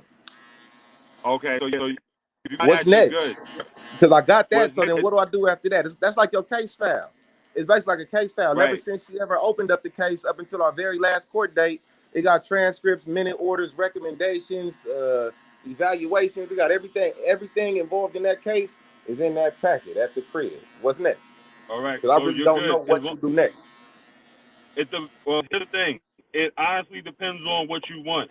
Because the way the system is set up, in such a way where there is no middle ground unless the parents can come to a mutual agreement where they can agree to 50 on their own and they both work together. But if you have a hostile situation, like most of us do, So that is not a possibility for you. It's Right. when you get to a point where they locking you up on false allegations that are proven to be false, and then they still continue to lock you up. So at this point, you're only left with two options. You either have to go for primary custody, which most of these DMTs, when they can't get child support, they go away. So it's either that, or you're gonna have to ask for favorable visitation, where you have a neutral third party that does the exchanges, so you don't have to interact with the hostile party. So those are your only two options. You either get primary, or you have a neutral third party to handle the exchanges. Yeah, so that's what I'm actually in the middle of doing right now. Because after that, what you call it, a hostile situation, the judge ordered supervised exchanges. They got a list of people that's approved through the courts, through the county and shit. And I'm weeding through the list right now. I reached out to about 5 or 6 different people, and I'm gonna send over my baby mama's attorney a list with 3 names, and she gets the Right, final but here's pick. the problem with that. Anybody that's on a court-appointed list is hostile towards you. And I don't ever want you to think that they're not. Once they're part of that system, they're hostile towards you. When I say neutral, that means you need like a school, a summer camp, an after-school program. You need something that's not tied to the state, where you can pick up a child where the mother's not involved at all. You can drop her off, and then the mother can pick her back up on her time. Okay, and what It's did you call either that? Is that a favorable? What is that? A favorable? What'd you call it? What's that No, called? it's a neutral party exchange location. Neutral party exchange. All right, neutral party exchange. All right. So yeah, we go back to court September something. I got this shit written down at the crib. We go back to court in September. But here's the other problem. For you to request more visitation, and this is why this is what I guess Perfect Blackness was trying to get to, as far as saying you need to go all in and you should seek primary custody. Because what's gonna happen is they may deny you getting more custody because they say, all right, well, if you want more custody, what's the reason? It has to be a significant change in circumstance. Now, you have a base for a significant change in circumstance because the child's mother's hostile, because they're trying to alienate you, because they've made multiple false allegations, because they judges on you so many times. What it is these judges want to abdicate themselves of responsibility in the event that you decide to get full custody. Because the first thing they're going to look at is, hey, listen, it's one thing for a mother to make a false claim, but it's another to get the other parent locked up frivolously and falsely and have it proven that it was false. Facts. So you also need your arrest records, and you also need your release records, and add that to the packet of your court case file. I got it. Okay, I'll attach all that together. Yep. And when you bring it, also make sure you need 3 copies. You keep the original for yourself, and you make 3 copies to distribute when you're in court of all your paperwork. One for the court and then one for her. No, one for court, one for her, one for the attorney for the child that might show up, and one for the judge to have. Thanks. Okay. That's cool, man. See, because that'd be like a big part of the problem too. I don't really know which way, like, what to do, because I know I'm not about to give up on my baby. I know that's a foregone conclusion. So, like, based on the information y'all providing me with today, I just got to turn up on her ass, and I'm ready to do that. You know what I mean? Like, that ain't really. Well, check this out. Dallas D, you there? Yeah, I'm here. Can you hear me? Yeah. What you gotta say? Because I know you could drop some jewels. So I just wanted to. So first, I know Yoga gave you a man's perspective, and all the men on here have been giving you some great legal advice, and I'm gonna let them have it. They've gone through that personally. I want to give you some female feedback and advice from a woman's standpoint. So you spent a lot of time talking about your accountability, right? And I commend you for that. Too many people, not just men, are not accountable for their actions. So I commend you for that. But what I do want to say is don't allow you taking accountability for your actions to make a fool out of you. Because just as much as you're accountable for your actions, such as not strapping up, she's also accountable for those actions as well. Yes, you contributed to her getting pregnant, but she had the unilateral choice-making decision to decide to bring that baby into this world. So don't allow you being accountable make a fool out of you. Something about women you need to know. So all the men on the panel are telling you to go hard or walk away. I wholeheartedly agree with them. You either need to go in on her hard, or you need to get that ice in your veins and you need to walk away. Because the thing about women is, women have a plot and plan trait. We pretty much plot and plan every aspect of our day, at least a good majority of it, right? Now, it's not always vindictive. It turns vindictive because women are emotional creatures. So when a woman can't get her emotions in check, that emotion turns into rage. Once it turns into rage, she has waged war against you. That's a fact. FYI, your baby mama has waged war against you. So fuck all that being nice to her. Fuck all that sensitivity. Fuck, I understand she's a victim. If she doesn't understand that she's a victim of the situation that she was in, that where her parents were alienated, then she's going to pass that down to her child, and there's nothing you could do to save her. No. She got to save herself. Yeah. That's a fact. No, I completely agree. Absolutely.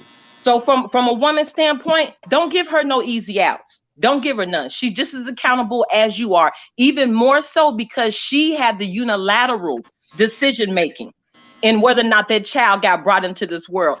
Not only that, because she is the sole conservator, because she is the one that's raising that child. That child is with her 70 to 90% of the time in the day. Because of that, she is responsible for the upbringing of that child. You can call once a week, twice a week, whatever your visitations are, whatever those exchanges are. Just like now, you have supervised exchanges. It's been documented that she is part of the problem in that relationship. She's the one that's being manipulating. She's the one that's filling your daughter's head with all this nonsense about you not wanting to be there, you being a piece of shit, or for whatever reason she doesn't want to talk to you. So if the judge saw fit to say that you need supervised exchanges, that just goes to show how the system is set up. It's not set up to favor you. So if you decide that you're going to fight to be a father, I commend you for that. I want you to understand the battle you have ahead of you, and it might land you in jail for a long period of time. I'm just saying. Yeah, no, I appreciate that too, for real. That's really like, I'm gonna take heed to that. Go hard or walk away. Either way, go freeze them veins up. Right. Either way, yeah. That's just the reality. I just want you to know, however you choose. Man, Ricardo, I think this is the first time Ricardo coming on here or in a long time. What's up, Ricardo? You there? I don't think you there. Hey, Julius Mays up in Wisconsin. What's good, bro? What's happening? Man, you know me, running the child. What's going on? What's good? I just want to let you know that 5 or 6 years ago, I was dealing with the same situation, and my mom and dad been married almost 50 years. My mom and all people told me, hey, you need to just let that go. I was drinking a lot, always stressed out, all of that. I wasn't handling my business, living from spot to spot. I was worried about my kids. Told me to let that go. Took everything in my power to let it go. So I finally let it go, right? So I would, here and there, I would try to contact them, whatever. They moms would be filling them up with all this whatever mess up in their head. I know everybody here. I don't know the people that are regularly here know. This year, I got my two youngest girls for the summer. Their mom said, "Come get these girls," because she said she needed a break. I took full advantage of that. You know what I'm saying? Took full advantage of that. My older 3 kids, it's a lost cause. I try to hit them up, but I don't stress about it. And like Yoga said, you need to take you some time off, bro. Get your mind right, and either go in full-fledged or let it go. It's gonna be hard, you know what I'm saying? That don't mean you don't love your kids. You know what I mean? I know you love your kids. I know you love your daughter or whatever, but just gotta let it go or either go hard on it, bro. Real talk. Hey, here's another thing, man. Here's another thing. I don't know if he thought about, and this is a point that a lot of women cannot stand. That something that nature has given men. Right? I think you said that you got a current wife now. She will be. Right. So you got a significant other, you got a fiance, and I don't know how old you are, but you look young enough to where you could still have you some more children, bro. Start over. Yeah. I did the same. I'm 46. I did the same thing, man. My wife, we got a 3-month-old. Bro, I did the same thing, man. Congratulations. And we talking about having more kids, bro. God, look, nature has given you an ability that nature has not given women. Right. See, once they reach a certain point, ain't no more the journey is over.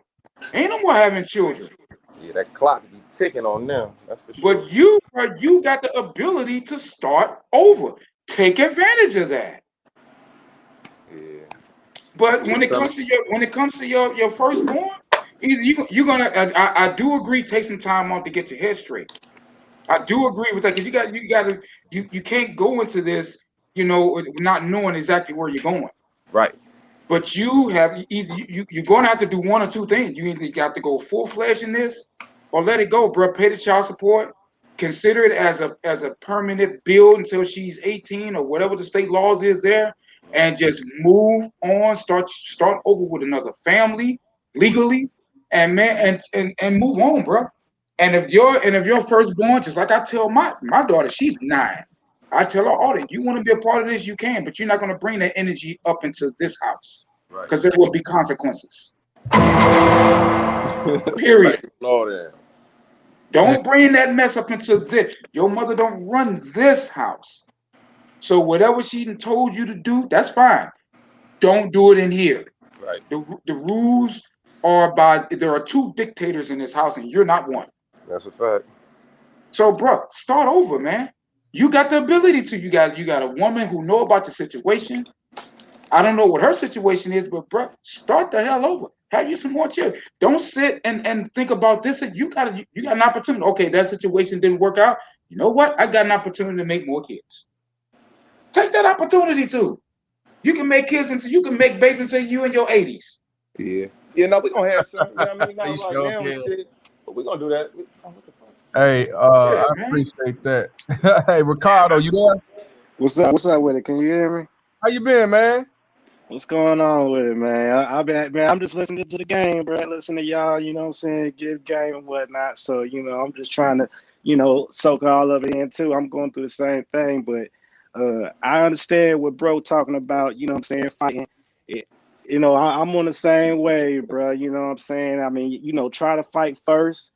And if it don't work out, then, let them know that you love them. Keep in touch with them.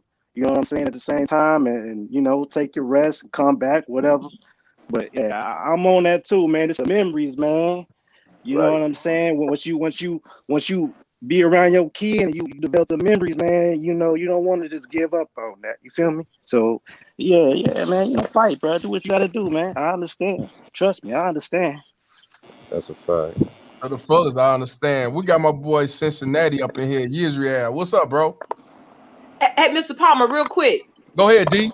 Before you get to him, before you get married, are you in a community property state? Because that might need to be something to be considered when you're talking about child support. Yep. Yeah, that is true. Go by both incomes. That is true. You know what? Hey, we just looked that shit up a couple months ago in California. Not like that no more. It used to be, but they changed that law like low key kind of recently. Okay. All right. Her income is safe then if you marry. Yeah, we had to check up on that. Stopped it in 2014. They can't go by both incomes. Yeah. I just had to throw that out there real quick. No, that was a good point. That's a good point. That's a good. I didn't even think about that. You're in California too, bro. Shit. Yeah, that's a good point because some states are still like that. Yeah. I want to give a shout out to Eagle Eyes for the $10 donation. He said support for helping the men. Facts, my man. Somebody came in and went back out. Come back in. Israel, you there? Yes, sir, man. Hey, being an educator too, though.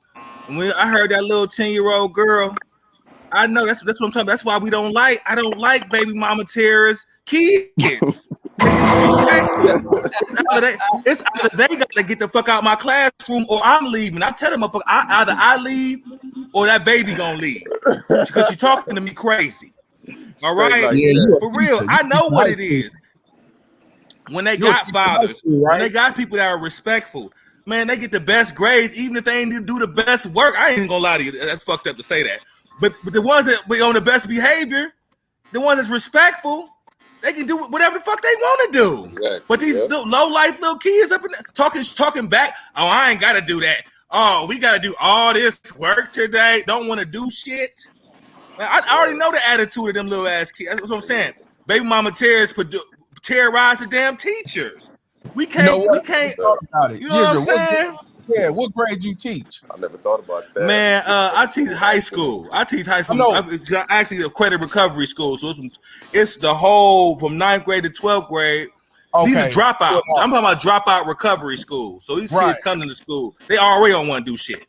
Okay. You know, I'm dealing with the baby mama terrorist kids. They're the ones already dropped out and try to come back and still don't want to do a damn. You know what I'm saying? Wow. Damn, you deal with the all that alternative school. Yeah, man. But I said, man, that's the mentality of them right there. Don't give a fuck what you talk about. Looking at you with disdain. Who are you, a black man? They already don't fuck with her daddy. Now she looking at me like, you ain't. Who is you? Right. You ain't telling me nothing. That's crazy. What? Real. Hey, I want to give a shout out to Don Blake Jr. for the $10 cash app. He said, "Go hard or do the 50 cents, brother." Yeah, that's what I did. Shout out to my brother to the fullest. Man, but no, I mean, think about hey, Taquan said pregnant school. The thing about it is, unfortunately, this shit is real. People, let me ask you this, Phase. For people to tell you that alienation ain't real, manipulation ain't real, this ain't true, nah, you just didn't want to be a father. What's your response to people who say shit like this? Them motherfuckers irritate me for real, but I got to put my energy into other things and shit. So I be trying not to respond. Somebody came like kind of crooked on your IG page yesterday. I saw that, bro. I went back and forth with the nigga for a minute, but like, yeah, man, fuck all that. I don't even worry about it, man. You know I saw that, man. That's why I told you in the background, you know, don't entertain all that, because I told you the majority is not gonna side with you. Right. You know, I mean, because all these bitches will sit back and say you they want to be a father, and all girls love their daddies. And then you look outside in the street, you see they don't love their fucking the hell. They don't love themselves. How they gonna love their daddy? So we got anything to try to shame you and to cheer you from speaking up and call this shit out. How long you been cutting hair, bro? I just finished barber school in 2019.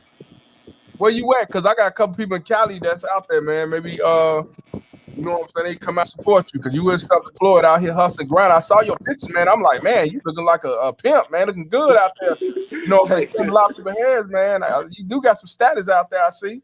Yeah, working on it, you feel me? I'm just trying to build something that's gonna last, do this shit the right way. Make it for myself. Yeah, man. You can't make shit. Hey, I got to know. We got to talk behind the scenes, because I mean, like I say, either way, you do what you feel you got to do. But it's people that you could talk to will tell you, like Face. You definitely tell you everything you need to do. Face, Dallas, my boy Israel, even Perfect Blackness, man. That's all it's about, solutions. But the thing is, I definitely appreciate you coming on here, because this shit is real. And you know what? When you send me that video, you know, after that, I had like 5 other people send me their videos, exact same thing. Hey, you remember I sent you another video too? Me and the baby was at the park talking. She was like 3 years old, and she was talking about my mommy don't like me to be with your family. You posted that shit too. Oh, you know what? Instagram got me so-called restricted for a day, so I won't be able to get it till tomorrow. No, you already posted it. It's on your page. You posted did? that shit months ago. Yeah. I didn't know it was you then. I didn't know it was you. Years ago though. Like the baby was probably like 3-4 years old. We chilling in the park and shit, and she talking about her mommy don't like her to be around my family. That was you. That was me. I didn't, bro. Man, that was like a couple years ago or last year, wasn't it? Nah, shit like that. Years ago. Yeah. That was like 2 or 3 years ago when I remember that damn. Yeah, same little girl. And now you see the type of shit she on. Yeah, that's big. Yeah, I remember that now. That's been going on. Shit, bro, you've been dealing with for a long time, man. You better 3 years old, fam. Yeah, she'll be 10 at the end of the year in a couple months. Welcome to the club, bro. Welcome to the club. Y'all can keep that invite. Shit, I don't want the membership, goddamn. Let me ask you a question, man. I salute you, bro. Yeah, I salute you to the fullest, man. I say either you're gonna fight or you walk away. But if you decide to fight, good. But I still say take a couple months off, get your mind clear, bro. Because yeah, I did it for a year and a half. Yeah, man, that should be heavy. Yeah, I did it for a year and a half, man, and I've been keeping my veins cold ever since, man. I tried to come back, and then I still saw the manipulation. So now I just, I text once in the blue moon, seeing once in the blue moon, but all that trying to build and rekindle, man, fuck that shit. That shit dead. You know what I'm saying? Later, huh? And manipulation's a powerful thing, and these ain't no 10-year-old. These 15 and 13-year-old, these ain't no kids, for little babies and shit. So it's a wrap. So I just gotta do what I got to do and spread awareness for everybody else to see what it is. And either you gonna fight or you gonna walk away, man. Either way, man. Dying young, getting put in jail for unjust shit. Fuck that. Fuck that shit. Nah. Fuck that shit. I got stick Don't let them behind that. get you locked up, man. I got stick behind that shit, bitch. I ain't finna die young for you motherfuckers. Fuck out of here. You gonna fight for motherfuckers that don't love you, that hate you, that want you, wish you dead, and want you in jail and want you out of their lives? Hell no, I ain't do no shit like that. Oh no. Yeah. That's why I say you got. That's why I say you got to make a choice, man.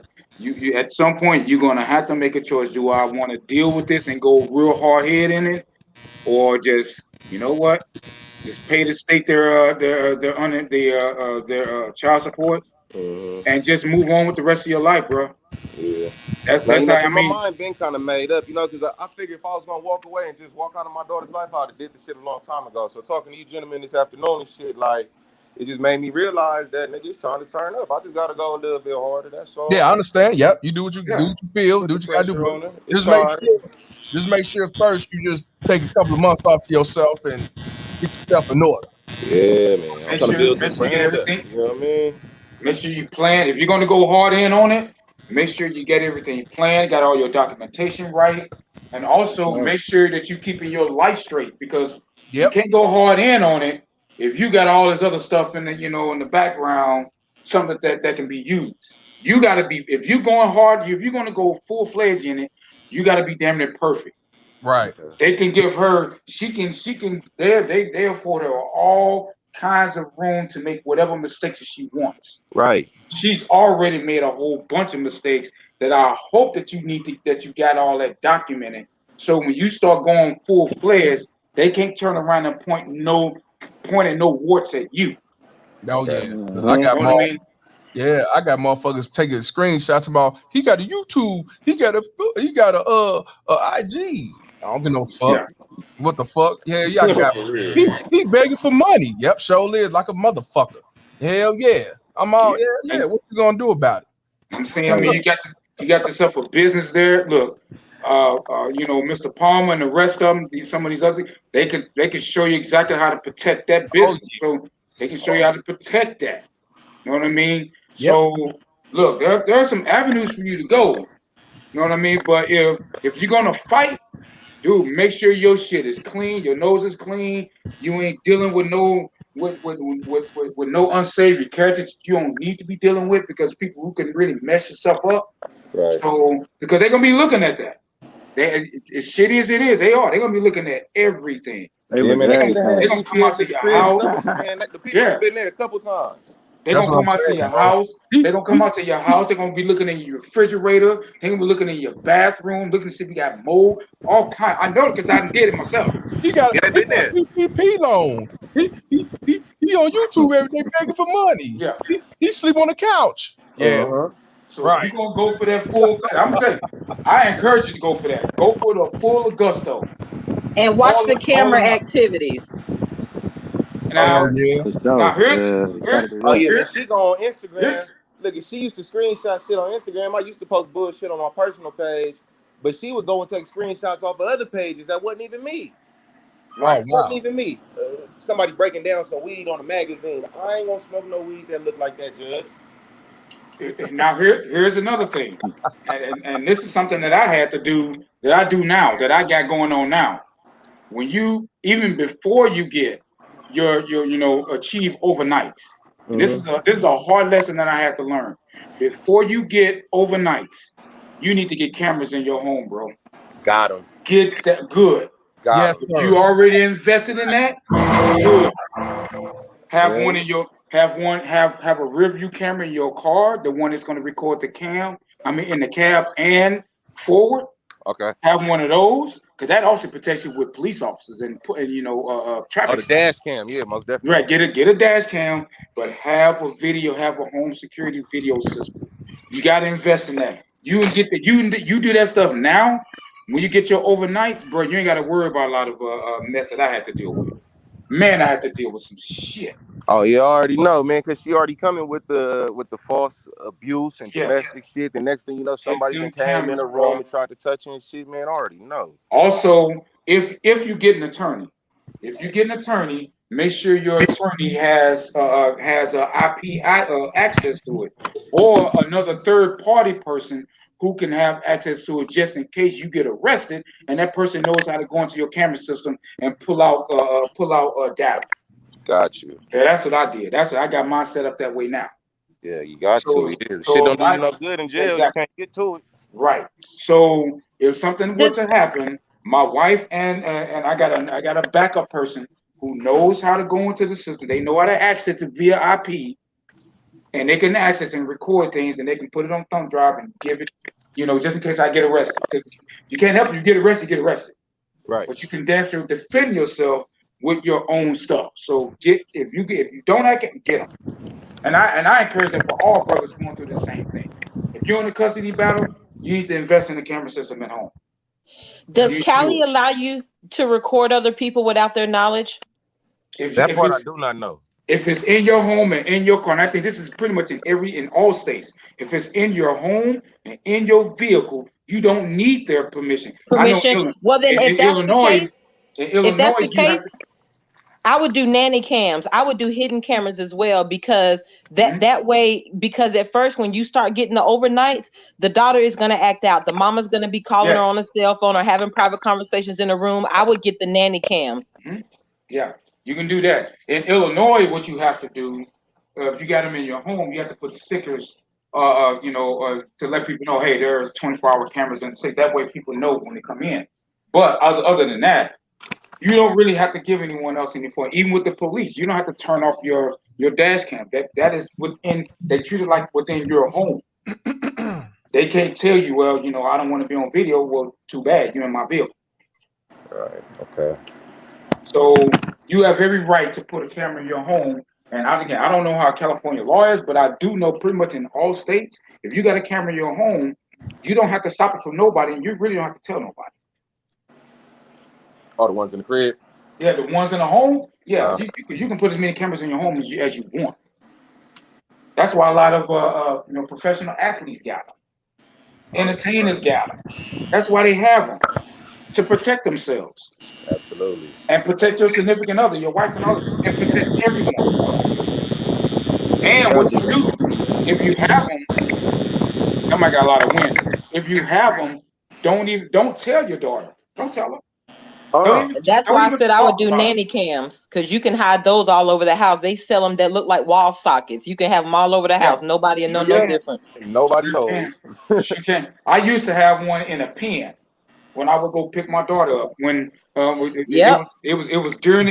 is a couple of years ago, when it was during one of those times where she had falsely accused me, and I had to do supervised visitation for a short time. And when I go pick her up, I would have and when she would come see me, I would have a camera with the pen. Now that can get problematic because you're in public, and that's a problem. But I still had it anyway, and I didn't tell nobody. I still had it anyway, because even if you're in public, you really can't do that. If it goes to court, they're going to take that into consideration. Yeah, sure. So yeah, I got old cameras sitting in a box in the room, man, with pens and all kind of shit. Oh yeah. We got a couple. But I had to learn that lesson the hard way, man. I had to learn it the hard way. Because I had an old attorney told me, he said, man, you may need to get cameras. And I procrastinated that shit. Yeah. And then she came up with a terrible, terrible allegation. Luckily, I was able to fight it. And it came out to be false. But the problem is they didn't do nothing to her. They never do. And they did nothing to her. There's two things I wanna say. One, I want to give a shout out to I Am Me for the $50 cash app. He says, I want that hat. And I got you, brother. I got your email too. Shout out to I Am Me for the $50 donation. Hat will be coming ASA fucking P. Also, I want to say that I didn't do it the first time because we was, talking to good dialogue. I got 159 likes. I got 2 dislikes. I appreciate the dislikes because, without the dislike, it wouldn't go nowhere. So y'all, I got to give a shout out to the 2 dislikes. This is for you. I don't give a fuck what you think, bitch. Not at all. Fuck you. Also, one more for the second one. Bitch, fuck all y'all. I mean that from the bottom of my heart. So the second thing, the other thing I want to do is give a shout out to King Side with LCD up in the building, man. What you got to say, brother? I know you got a take on it or a story or something. What's up, man? What's good? What's good? What's good? Yo, world, man. Yo, man. Can you guys hear me? Loud and clear. Okay. So I was in the military, right? Stationed in San Diego. Got divorced. I was the one that wife hit me up for like $2,025. You know what I mean? So I was down bad, bro, because I wasn't even making. I was making like $2,500 at the time. You don't make a lot of money in the military. You get a lot of benefits. But she did exactly like the baby mama Terry. She took the kids from me. I didn't know where they was at. You know what I'm saying? I'm trying to fight, bro. I had to do everything myself. I had to go to the courthouse to file amendments with the district attorney. Each time that shit hit me in the head for some bread, bro. But luckily, I was responsible enough for my finances where I had a pretty good nest egg. And I just went back, bro. I went back for like 18 months. Like it seemed like every 3 months I was in the courthouse. Yep. And it cost me thousands and thousands of dollars, bro. But eventually, I got joint custody. I got joint physical custody. And my ex-wife was mad, bro, because in California, if you get joint physical and joint legal, you ain't got to pay no child support. That way. So you know what she did? She quit her job, dude. She quit her job, and then she moved out of state where I couldn't have my kids for 50% of the time, and I had to pay that child support, bro. But you couldn't live like I lived, dog. I stepped my game up. I got out the Marines. I got a better job. I became a high earner. I moved by the beach in California. Man, when my kids came out and see that, it was like, man, we want to stay with dad. She couldn't take it, bro. She ended up committing suicide, bro, when my kids wanted to stay with Yeah. That was crazy. Yeah, that shit's tough, man. He killed himself? Yeah. Wait a minute. Yeah. Who did this? Real talk. Because, BMT. her life, I was trying to tell her, the reason why she could do what she wanted, could move how she wanted. So wait a minute. So you end up getting custody, and because of that, she committed suicide?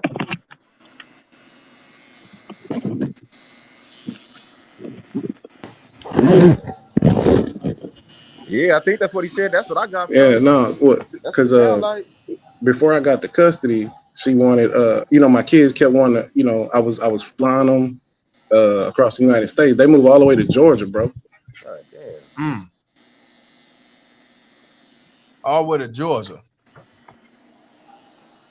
So you end up getting custody, and because of that, she killed herself.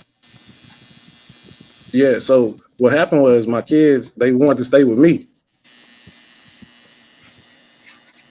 No, because of my life, the way she tried to break me. She couldn't break me. My kids seen how I was living. It was like, man, dad living way better than mom. And she started seeing the pictures and started seeing where we was going, the trips and stuff. And she couldn't compete. She literally was trying to compete. You know what I'm saying? But her life fell apart in Georgia, and all that shit she talked, she had to eat that, bro. Instead of eating it, she offed herself. That's Man, that's sad, but that I hate also when that speaks shit to a like lot of that right there has a lot of angles, man. That's a lot of angles there because I hate that your kids lost their mother, but that actually goes into a lot of feminism stuff too, because you got a lot of these women that are trying to compete with men.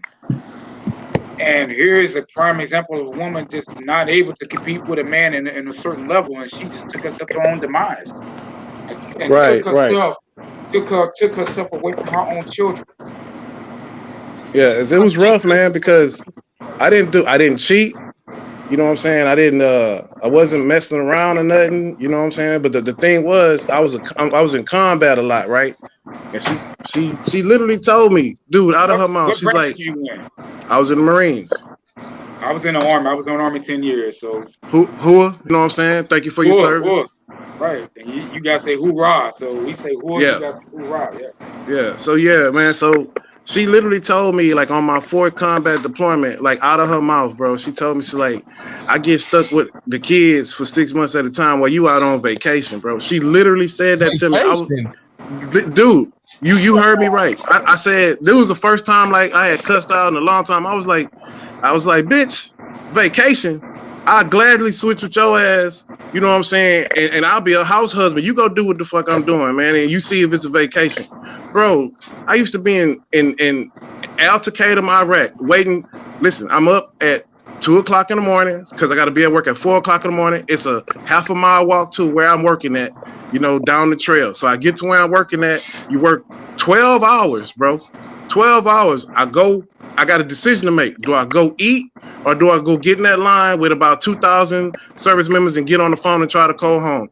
A lot of times I wouldn't go eat. I would get on the phone, call my wife, check on her and the kids. And because she was literally start a fight on the phone because of something she didn't agree with and would hang up on me, bro, in combat. I had to deal with that shit for 7.5 months, man. I came back, bro. Ungrateful. God damn, talk about ungrateful. Listen, this woman, I put in a house, 4-bedroom house. We had a big ass family room. Kids ain't want for nothing, ain't need for nothing. She even started. I was the one that was on here the other night talking about my wife started a daycare. I helped her start this daycare, right? Yeah, you did. Yeah. Yeah. So I helped her start this daycare. Sorry, excuse me, I dropped my phone. I helped her start this daycare, and dude, she was making some bread. I ain't gonna even lie. She was making probably like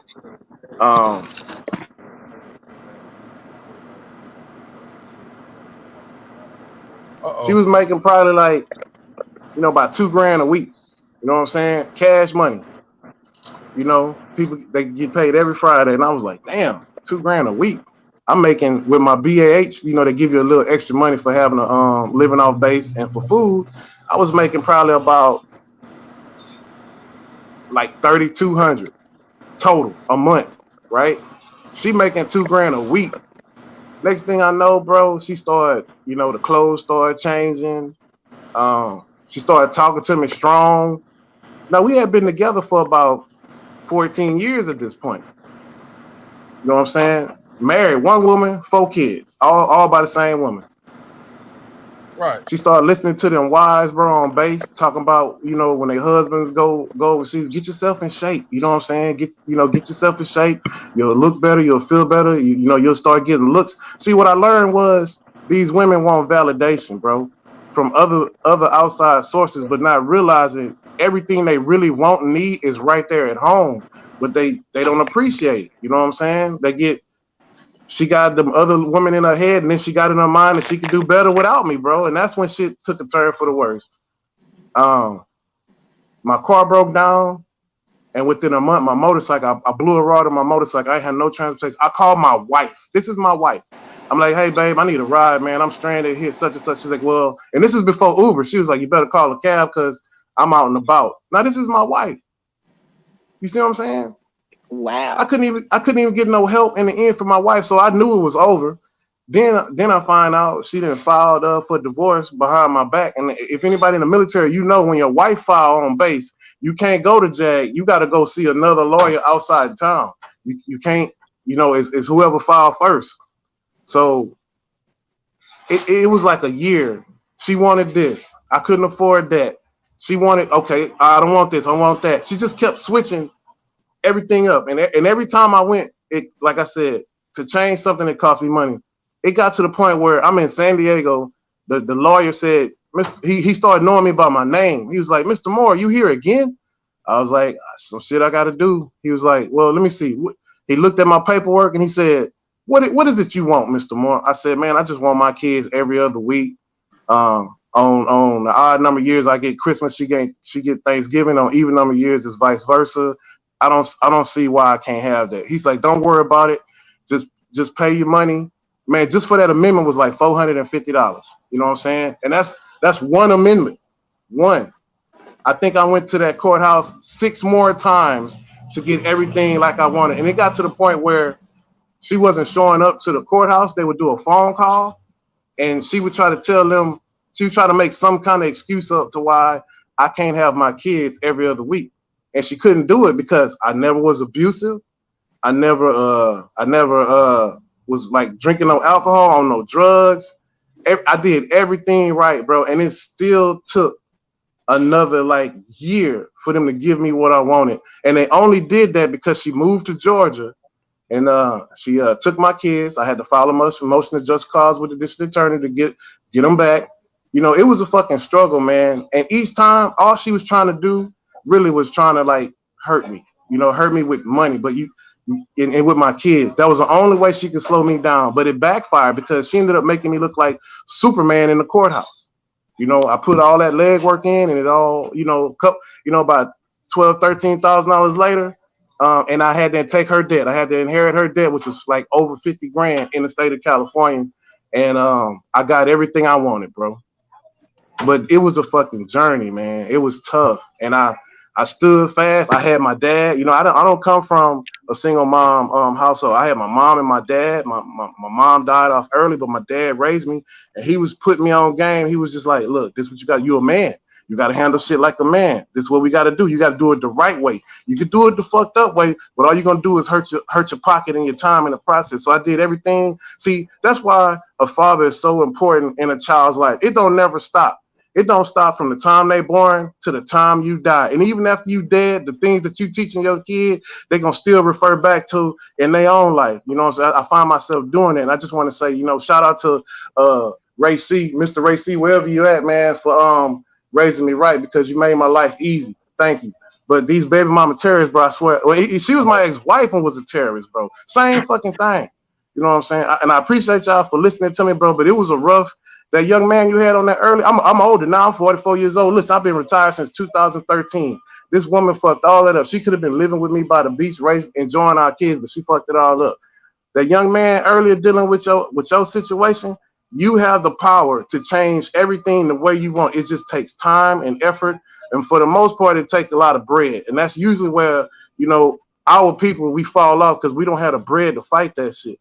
You know what I'm saying? I had the bread. You know what I'm saying? But I understand. I understand, bro. You got to do everything yourself. Ain't nobody gonna give you nothing. Don't worry about how your baby feel about you. You just be consistent in doing the right thing, and eventually the truth is gonna be right in front of her face, and she gonna end up hating her mama for it. You know what I'm saying? That's how that shit worked out with me. That's how it worked out with my cousins and everybody I see. You just gotta stay steadfast and be consistent and go get what you want. Don't let nobody tell you what you can have. They just don't want to be dealing with you, man. You start reading this shit and finding out all these formulas and calculations for this money, and you find out all you need is 50, 50, 50, 50. Oh, hell yeah, bro. The ball is actually in your court if you're standing on your square. And that's all I got.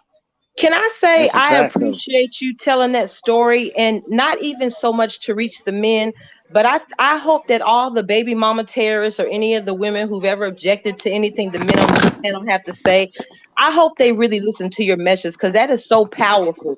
For you to say that this child, and unfortunately the child had to lose their mother to suicide. No one should have to lose a loved one to suicide.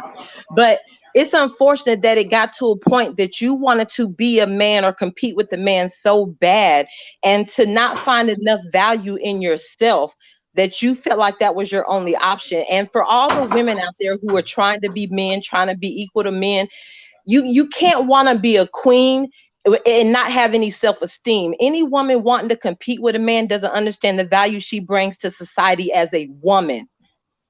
period. So I hope the women heard that message. I really hope the women heard that message. Yeah, that was powerful. That was powerful because, I mean, for those kids to lose a mother simply because she just couldn't compete with the man, that is outrageous. Yeah, well, I'm gonna Yeah. tell you, That's outrageous. I left something out. So when she left me, she had started a relationship with the neighbor while I was gone, right? So she left me and eloped with the neighbor. But she was in that masculine energy, man, like with that one, with the neighbor. And shit, they left her. You know what I'm saying? She ran them off. And you know, cause I had got me another little young thing, a little 26-year-old. She was like, "Oh, okay." And then all of a sudden I started seeing pictures of her and her you know, her situationship on Facebook, on Instagram. You know, I'm like, man, she ain't got that kind of money. I mean, like if I stop paying, and this is when I was paying the child support and the alimony, $2,025 a month, cuz, and I was only making while I was in the Marines like $3,200. So you know I was struggling, but I got me another job on the side. You know what I'm saying? I started, you know, the Lord blessed me. I look at it as a blessing, man, because I went from making probably like 40-something thousand a year to like $92,000 a year. You know what I'm saying? Within like a year. You know what I'm saying? Just grinding and meeting people and networking and selling myself. And finally I got the job I wanted, and it's not even work. Like, just put it this way. Since COVID, right? Before COVID, I hadn't worked for a year, right? Because I got injured at work, and then COVID shut my plant down, right? So it's been almost 3 years I ain't working, and we still live by the beach. I still live good. My kids don't want for nothing. Matter of fact, I just flew them back and forth from Louisiana, spending summer with my daddy, and I don't gotta wait on the cheap plane tickets, man. It's just that it forced me to like get on my grind hard, dealing with this woman. Because I really wanted to be a father for my kids, because that was my outcome as a little kid. I saw what my dad was doing with me and my brother, and I don't know, I was a young kid, but I appreciated it. I was like, because my friends ain't had no daddy. And I saw what the shit they was going through and how their mama was talking bad about their daddy. You know, come to find out, you know, it was a dude that had another woman. She was the side chick, but had a baby for him, but then wanted him and tried to. The shit never worked out, bro. So I didn't want to be like that. You know what I'm saying? I saw I'm from Louisiana, by the way. So if anybody know about Louisiana, it's a whole bunch of baby daddies and baby mamas out there, man. I just didn't want that for my kids. I had a particular outcome, and I worked to get it. And it took me from 2013 to now. You know, like I'm looking at my kids, and they look. I'm proud of them. They healthy. They big. They don't. You know, the only thing they do is they miss their mama. You know what I'm saying? And get out of my conversation. Gone somewhere. Gone. See, there go my daughter, the nosy ass, trying to. She done heard something, trying to. You know what I'm saying? But you know what I'm saying? They just. I don't talk bad about their mama in front of them. You know what I'm saying? I don't really have nothing bad to say about it. She just made some stupid decisions, and it cost her. It cost us. You know what I'm saying? That's the one thing I learned. I teach them. I say, you see, the decisions you make don't just cost you when you're in a family. It costs everybody. Everybody have to pay up.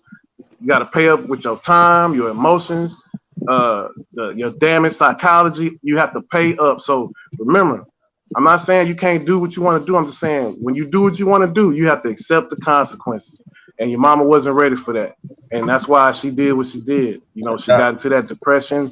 I was like, you don't do that. Think before you do something. Think before you react. Always listen and respond. You know what I'm saying? Yep. Plan it out.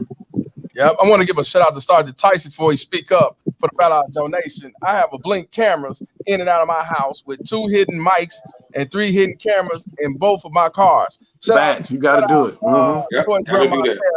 Salute to Sergeant Tyson and BMT. Yeah, he's also in the military right now, Sergeant. Go ahead, Sergeant Tyson. Since you came on here from New York, what's good? Man, just driving home from New York to New Jersey. My man. I mean, hey, brother, I'm just like you. When I was in Iraq, I made a phone call just to check on my son and stuff.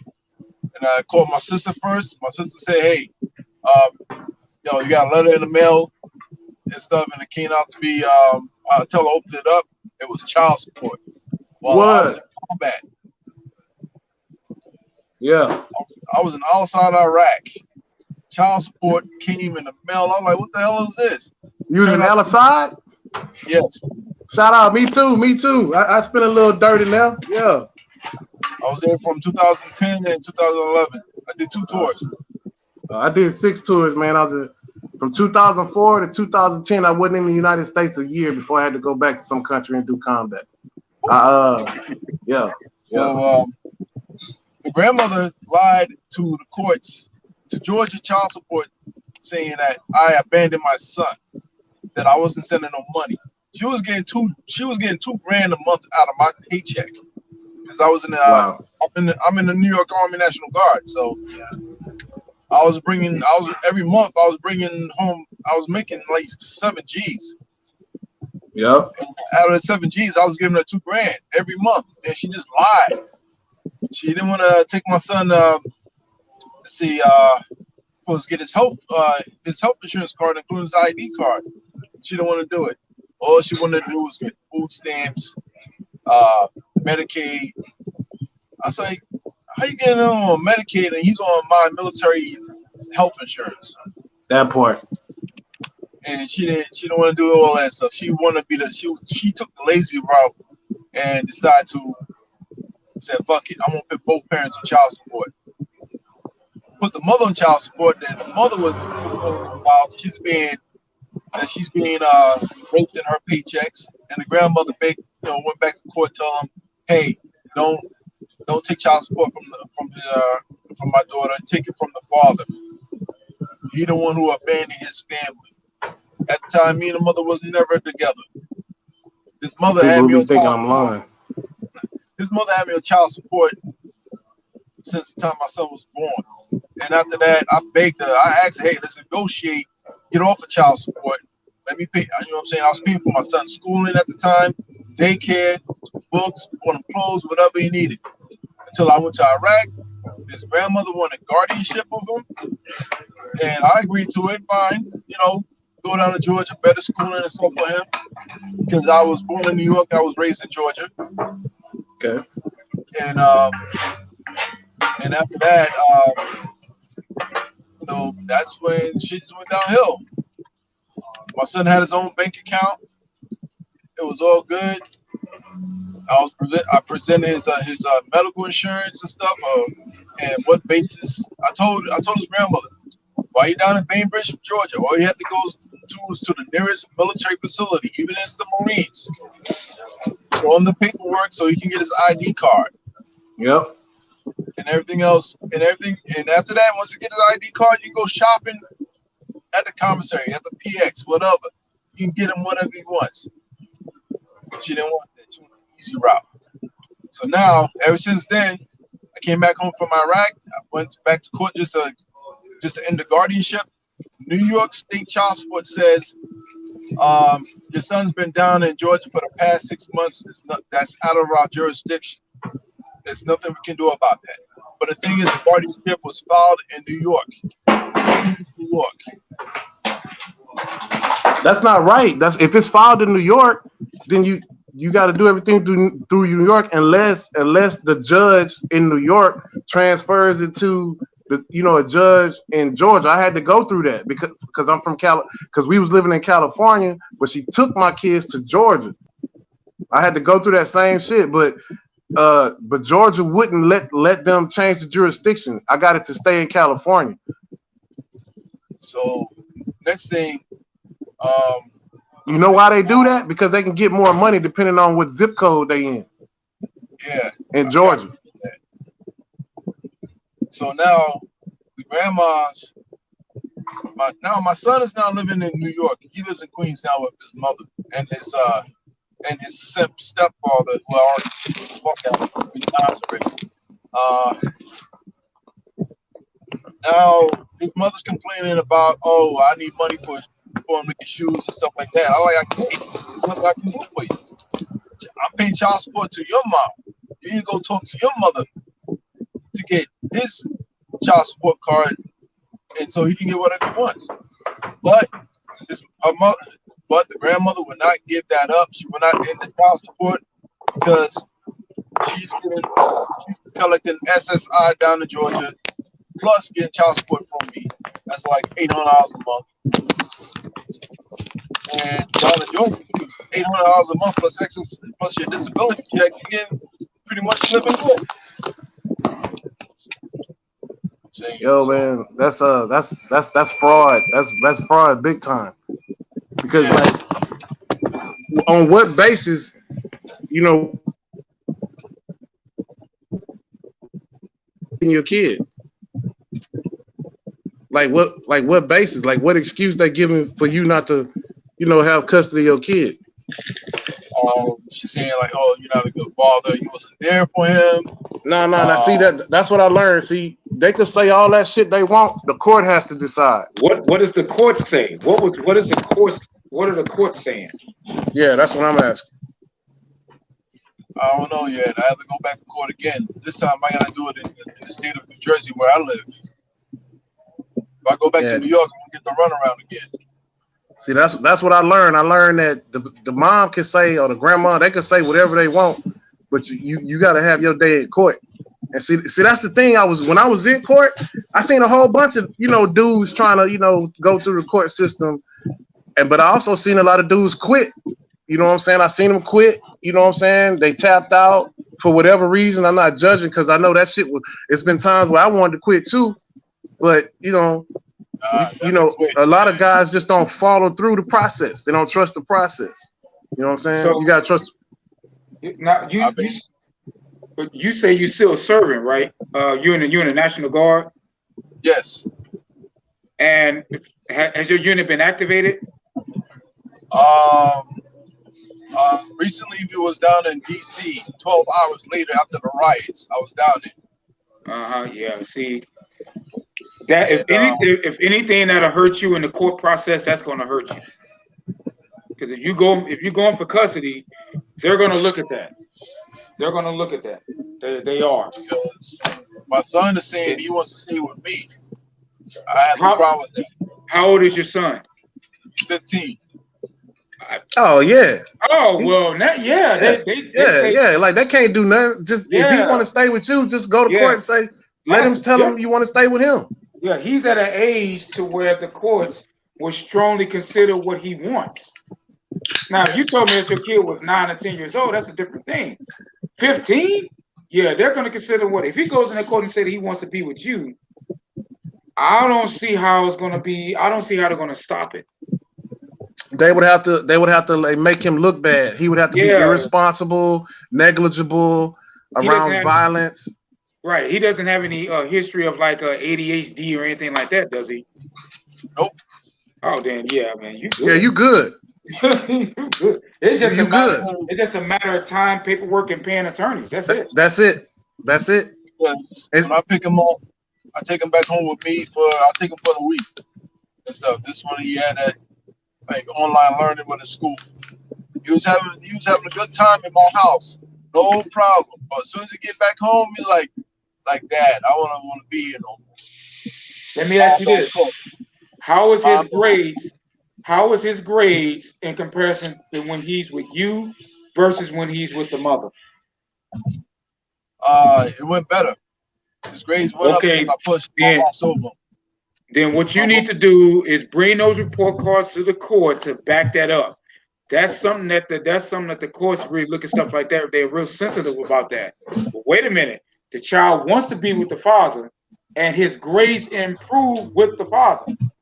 It's going to be, and the child is 15 years old. It's going to be hard. It's going to be hard for them to deny you custody of. It's going to be hard.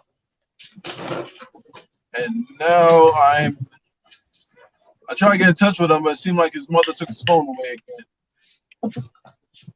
Well, you got some stuff working. You got a lot of things working in your favor. I can only wish that I had that working in my favor. But if your child is saying that he wants to be with you, and if he says that in open court, and you showing the court, say, hey, Your Honor, my child is making, he's actually faring better in school with me, dude. I don't see how a judge. It's going to be hard for a judge to rule against you in that with that child being 15. Hey, remember when I said my ex made me look like Superman in the court? It was a situation just like that. when the kids say they wanted to stay with me, they asked her, Mrs. Moore, is there any reason you can object to that? Right? She didn't have one. She was just like, well, I don't see why he could go stay over there. I've been having this. That's not a good reason. They have to. It would have to be something where to make you look bad, you would have to committed a crime on trial, waiting for something. Other than that, bro, the ball is in your court. You just got to have the cash to pay the court fees, and stand on your square. You're gonna look like Superman in there. Let me say this though, man. I'm dealing with some real low life ass magistrates over here in Cincinnati, Ohio, Hamilton County Juvenile Court. That's why I'm running for city council. Put these bitches on blast. Now I got my motherfucking magistrates is such a low life.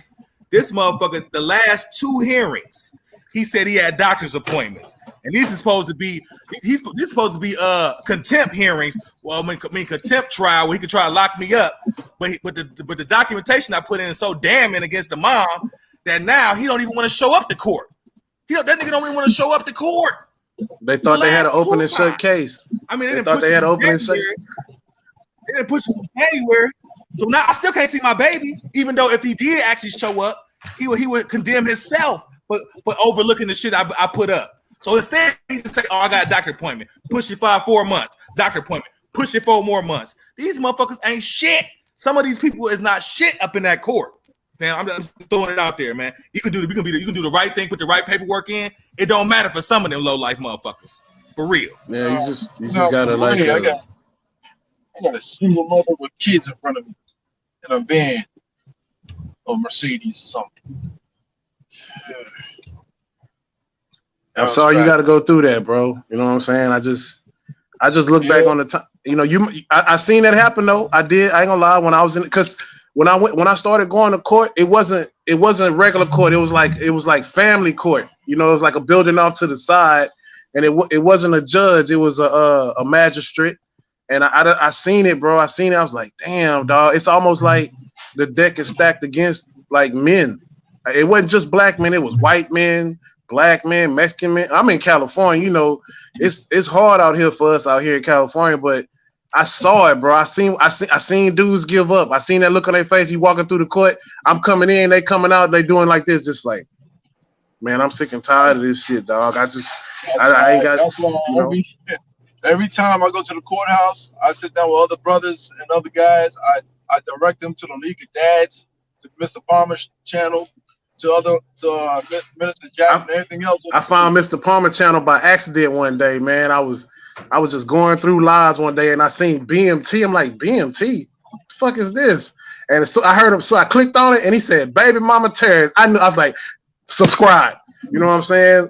Because he was just dropping jewels on the shit I had went through. You know what I'm saying? It's a little young dude going through the same shit right around the corner from my neighborhood. He a little alcoholic, but he got his shit together. And I was like, man, you need to listen to Mr. Palmer. So thank you, Mr. Palmer, for starting this channel, man. Because like brothers like me, brothers like this cat that done been through it. I put a lot of brothers on this channel too. I was like, yo, listen to this. Just listen to this. You guarantee you're gonna get some advice from this, and they love it. Yeah, because I thought I was the only person that thought like this. He cuss a lot more than I do. You know what I'm saying? But I get the point, and I appreciate the point he makes. So you know what I'm saying? Damn right. Yeah, I love it, man. I don't talk to, like, I learned how to be direct and straight to the point. It serves me well, and if it serves me well in court, that's how I'm talking from now on. So I talk to everybody like that now. I ain't trying to, you ain't got to read between the lines. I want this, I want that. Well, you can't have it. Why not? Because I don't want, okay, good, let's go to court. And I record everything. I got a conversation now. With one-on-ones I was talking to. Because like you said, man, you can't trust nobody. They say one thing in your face, and in the courtroom is a completely different thing. And yes, if you're on your own property, you can record. There's no expectation of privacy out in public or on your own property. So I record everything, and it done got me out of some stuff. Hey, you gotta look at it like this, man. Hey, it's straight face, man. Straight up. Yeah, it's a lot of court. Oh, my bad, family. And I just want to say real quick though. New York. Oh, go ahead. No, what I wanted to say was in Ohio, you can record the magistrates and judges. You can do a hidden recording, and it's legal, but not in places like Jersey. Jersey, they'll try to lock you up for a year for the shit. I didn't talk to a Jersey father. Like Ohio is different. As long as you're a part of the conversation, as long as you're a party to the conversation, you can record them, and you can record them low life ass magistrates over there at any of these courts. You do not have to let them know that. You can record their asses as long as you're a part of the conversation. That's Ohio law, but not in Jersey. In Jersey, you try to record their people. It's on their books. Not in Illinois. It's on their books. They can lock your ass up. I'm like, how the fuck? Why do they want this shit to be behind closed doors so much that even behind them closed doors, they don't want you recording what kind of dirt they doing?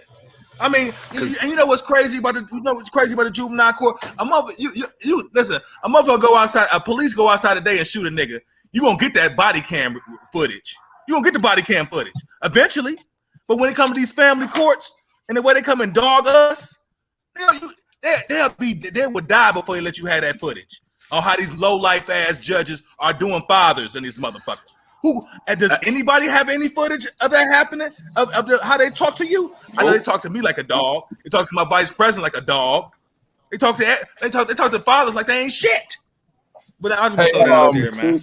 Hey, before y'all start, I want to give a shout out to Strowman for the $12 cash app, man. He said for support. Appreciate you, my brother. I also want to give a shout out to MPI for the 99-cent super sticker. I also want to give a shout out to MPI once again for the $5 donation. He says when they put women on child support, why they don't take the money out of their checks like men? Because they're not liable. They don't have to pay child support. They can actually opt out. Y'all saw in the pre-recording I did. They do not have to be on child support. That is true. That's what my ex-wife did. That's what she did. But they can all opt out. It's a law in the in the books that they do not have to be on. They would not. They're not meant to be on child support. It's only for the men, for real. I found that out the hard way, dude. Like exactly. I want to give a shout out to the Bill for the $5 donation. He said we need to help BMT. We need to set up BMT kits. Call 911 and even the playing field. Yeah, fact. They need to be exposed with charges and mug shots. DUIs and smoking weed hit 911 100. Yeah, definitely. Facts. To them civilly also. It's two things for that. Private investigator and cameras. And a lot of money. That shit costs. Yeah, because it does. It's a private investigator. Both of them costs. Yeah. This is why I tell everybody you're at war. Yeah. You can't be civil. You can't be nice. You can't be fair. You set that bitch up for failure. That's what you do. Yeah. Fuck that. And you gonna pay one way or another. Right. Oh yeah. One way or another, you pay. Right. If that bitch jump off the building, oh well, get the flying. I don't give a fuck because this shit is do it to you. You're not coming out of this on the cheap side. No, you're not. You are dude, I had to sell my car. Or another. I had to sell my car. He is telling the truth. He is telling the absolute truth. You're gonna pay. Oh no, don't think you're gonna get out of this without paying. You paying. It's gonna cost some pretty pennies. Yes. Yep. He ain't lying. Yes. He ain't lying. I paid tens of thousands of dollars in this. That's what I'm saying. That's what I'm saying. Most of us don't have that kind of money like that. Yeah. It just so happened I had been to combat so many times that I had racked up a lot of combat pay and imminent danger pay. Oh boy, I know what I'm talking about. And that's tax free, right? Yep. So I had, I think on that first tour of duty, I come back with 11 grand. So once I came back with 11 grand, I went back 4 more times. You know what I'm saying? So that's 11 grand. And then I was extra diligent, coming back with like 16 grand, 11 grand. So I come back with all that money, but she don't know that, you know what I'm saying? I'm actually looking out for our family, trying to like plan vacations and shit, places she want to go. And I'm thinking in my head, I was like, nah, I got the money to do all this shit.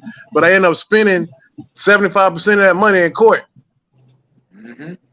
I think, man, we gotta look at it like this. I got a question.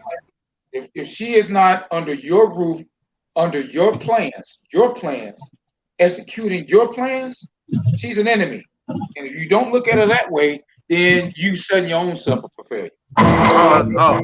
When she wouldn't come get me when my car broke down and I was stuck outside of the base, man, you know, I knew she was an enemy then. I was like, this is supposed to be my wife. You know, if anybody looking out for me, it's supposed to be her. But if she wouldn't even look out for me, that's when I knew it was over, man. I had this shit in my head, like I know something feel funny. I don't know what it is, man. But when that shit happened, I was like, okay, we need to talk. And then we talked, and she denied, and then finally she came out and told me, you know, that she was messing around with the neighbor, man. I was like, I fucking knew it, man. And then she was like, I want to divorce. She was all ugly. She was all sweet until then. As soon as it came out, she turned ugly, my nigga. Like what they call it, Dr. Jekyll, Mr. Hyde type shit. She pulled that shit on me, man. Woof. Like I don't even know this person.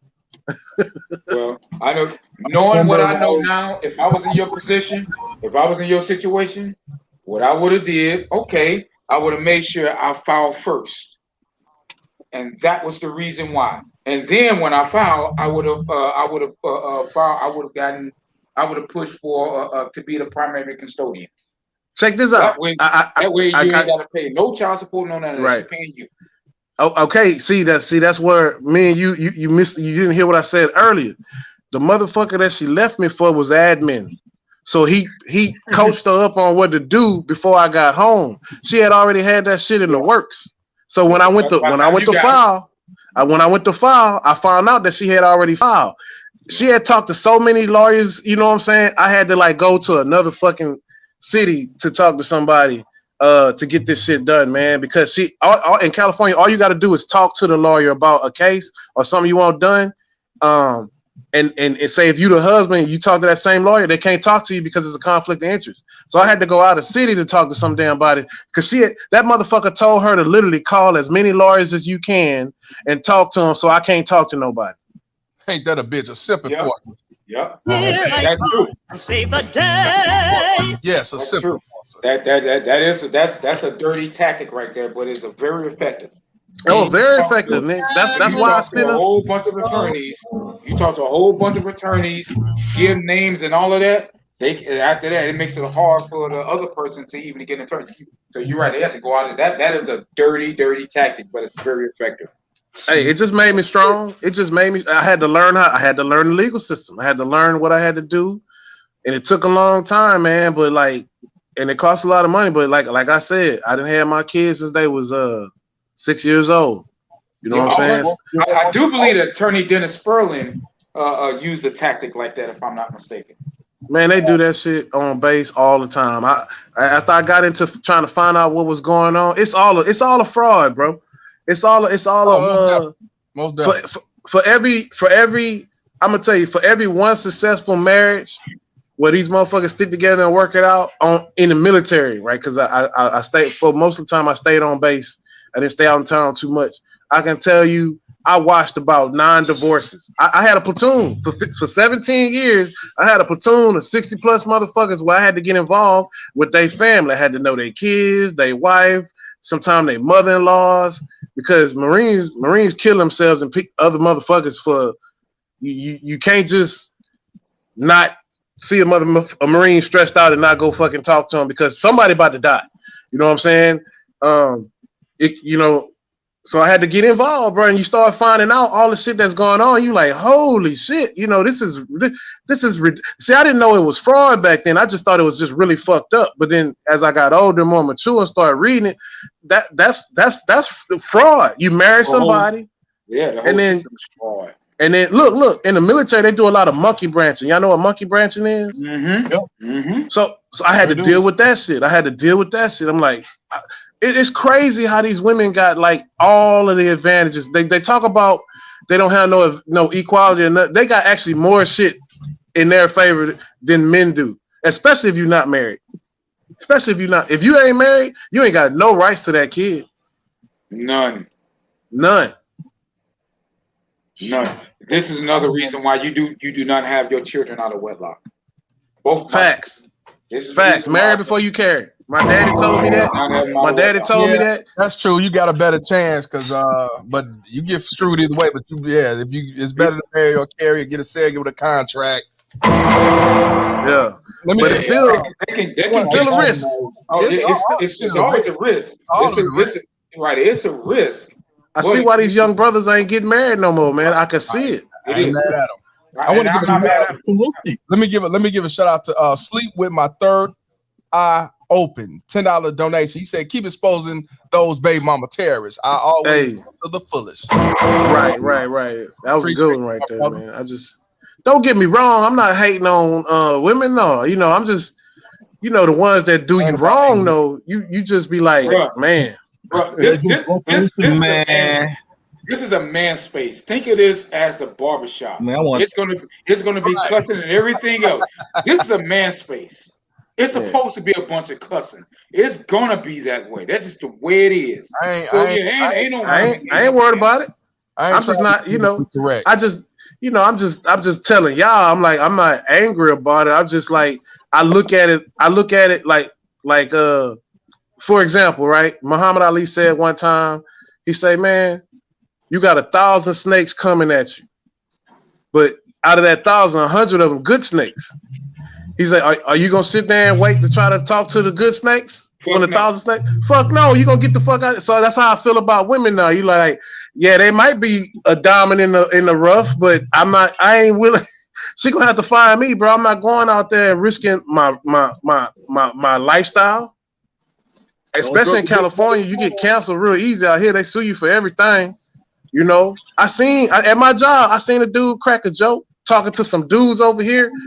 Somebody over here was talking about the joke, but a woman heard them talking about the joke. She's like, well, who told the joke? She's like, oh, there's some guys over there. She went and found out who all them guys was and reported them to HR. And she was not even in direct contact. And them guys had to go home until they investigated. Speaking for the woman on the panel, I'm not offended by that. So if for any woman who does get offended, I'm going to say it on your behalf. Fuck them. Fuck them. You know what I'm saying? Fuck them. Everybody repeat after me. Fuck them. Fuck them. Fuck them. Fuck them. Fuck them. Fuck them. Fuck them. Fuck these terrorists, man. These BMT. One thing I have to explain, right? I need a hat. I need a hat. I know, Mr. but Palmer. I'm just trying to. Yeah. So I mean, but I have to explain this before I get off, right? Go ahead. I remember I was behind about 4 months behind the arrears and stuff. Son's mom decided at the time we was going to get together, we was going to get married and stuff. She never wanted that. She chose Section 8 and all that other bullshit. Because some little birdie whisper in her ear like, oh, girl, he making good money. Go after, just go in the system. You don't need him.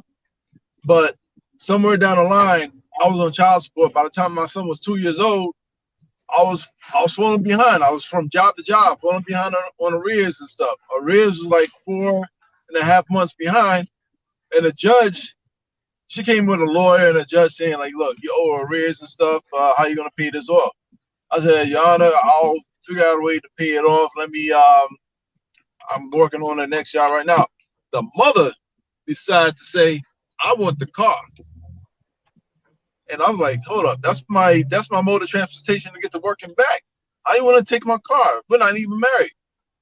And the judge was like, well, how much is the car worth? I was like, the car's only worth $2,500. And she's like, she told me, give me the she wanted to figure out how much this is really worth and shit like that. She asked for the year, the make and the model. Turned out, oh yeah, well, the car is only worth about $4,800. Just hand over the keys and give her the title to a lawyer later on. I was like, what? Oh, they fucked you royally. They fucked you royally. We're not even fucking married, and I gotta force over my car. I said, all right, whatever. That's what I'm saying. Hey, I took a loss. We could not be that she violated so many constitutional rights of yours. Yeah, I don't even think that's legal. Yeah, man. That's not legal, bro. It's not. That's not legal. And but the sad thing that goes on every day for men. That is a violation of so many constitutional rights. She violated so many federal laws for that, to do that. But the fact that I'm glad that you said that you brought it up, because that shows the comfortability that they have with violating men's rights like this. That they just willing just to They know do it. people ignorant. They know people with don't know. Right, with no compunction whatsoever. She said just to take your car with no compunction whatsoever. And 2 weeks later, the car got T-boned. And I was like, oh, well, it's not my problem. Oh, that's called karma. That's what that's called. That's called karma. It's funny how that worked out. But yeah, that was a violation of so many. Yeah, them low life ass magistrates. I said, look, them magistrates ain't about shit up in that court. And in fact, you know the court is demonic. First of all, it goes straight against the Constitution because child support is under the executive branch of the government. You know what I'm saying? And the thing about the separation of powers doctrine is you're never supposed to put the executive with the judicial branch. You're not supposed to put the judicial branch with the legislative branch. For the brothers in the back who didn't, pay attention to social study, basically we got three branches of government. You can't put them together. Child support court is literally putting the executive branch with the judicial branch and mixing them together. That's basically what it is. That's why it's a treasonous court. It's not a court.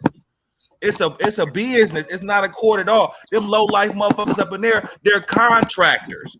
And them contractors that sitting in front of you, listen, they don't even work. They don't work for child support, nor do they work for the state when they stand up in front of you. They are independent contractors. Just like if you was doing a DoorDash or if you was doing motherfucking Uber. They independent contractors. Same thing with them magistrates. They don't work for the state when they doing that child support stuff because they liable to get sued. And they don't want to be, and the state don't want to be liable for what the fuck they be doing. Child support don't want to be liable for what the magistrates are doing. That's why they do that dirt. They know they doing dirt. You know what I mean? The contracts say you are an independent contractor when you up here doing this child support magistrate stuff because they know they liable to get sued because they doing all types of dirt. They're violating the law through the so-called the color of law. We can get into all that type of it's prima facie law. It ain't even law. It was never passed through Congress. It's not law. It's a business. It's a business, and you got to sign a contract. That's if it was a law. It's kind of like this.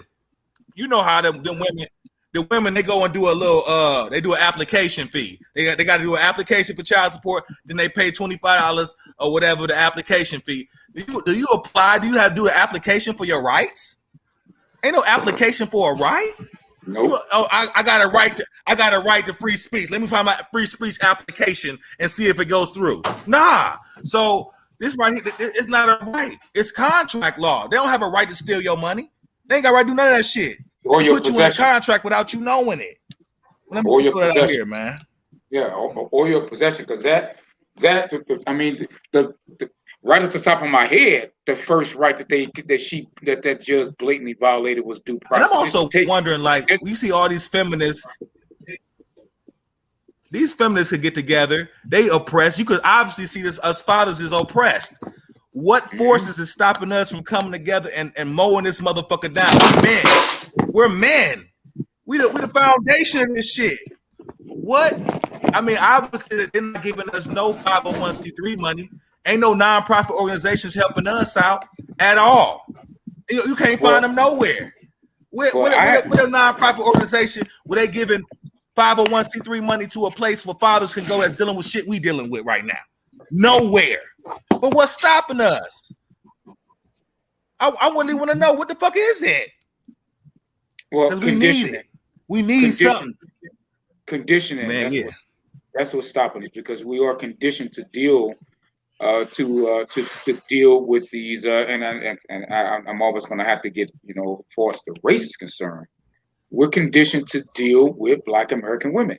And I say stop dealing with these Black American women. They have utterly proved themselves to be unfit for relationships, for marriage, for dating. They are not dateable. They have done it. I'm sorry, but that's just what they have done. They have rendered whole entire generations undateable and presented themselves to not be marriage material.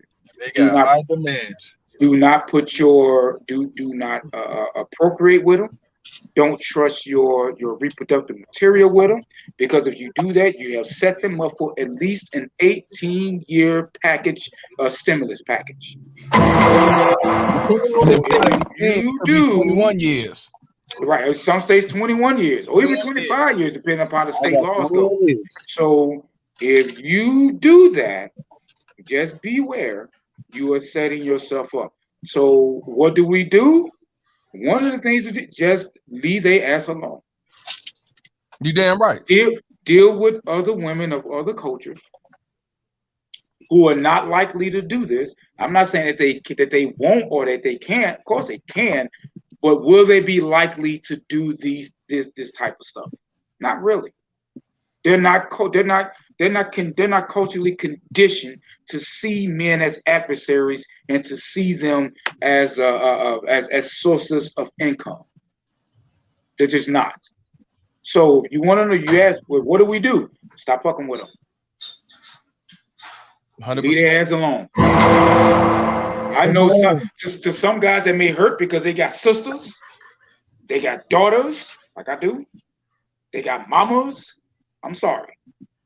If my daughter grows up to be just that, I'm going to tell her, you do not deserve a husband.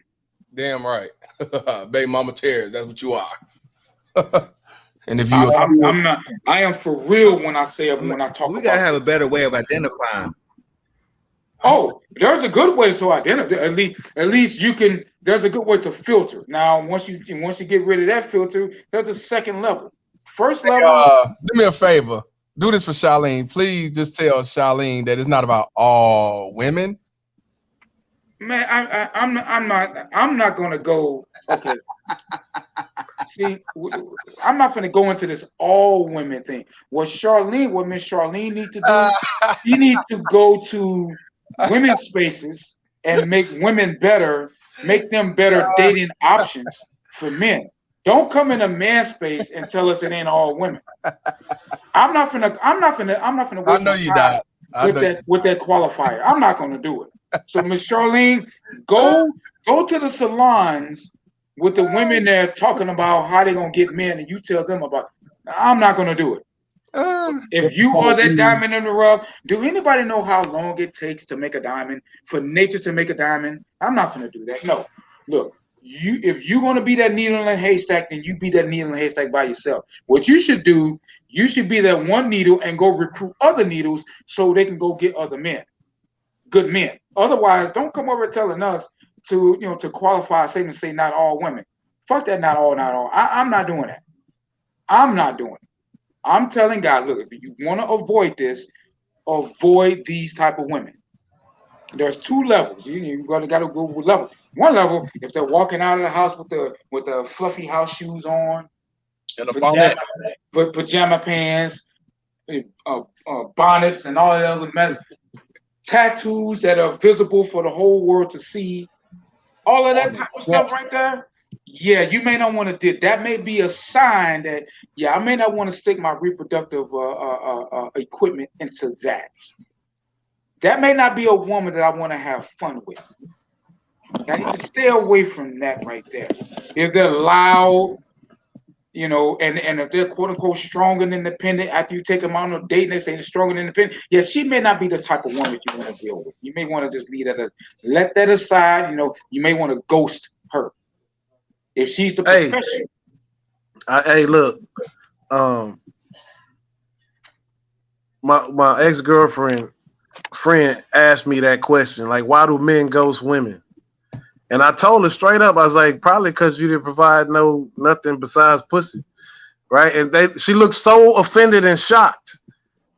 Like, I'm agreeing with what you're saying, but like when you said that, it just made me think of that. Like, you don't have no. Did you cook for him? No. Did you run his shower? Something? Press his clothes out? No. Then what do you expect a man to do?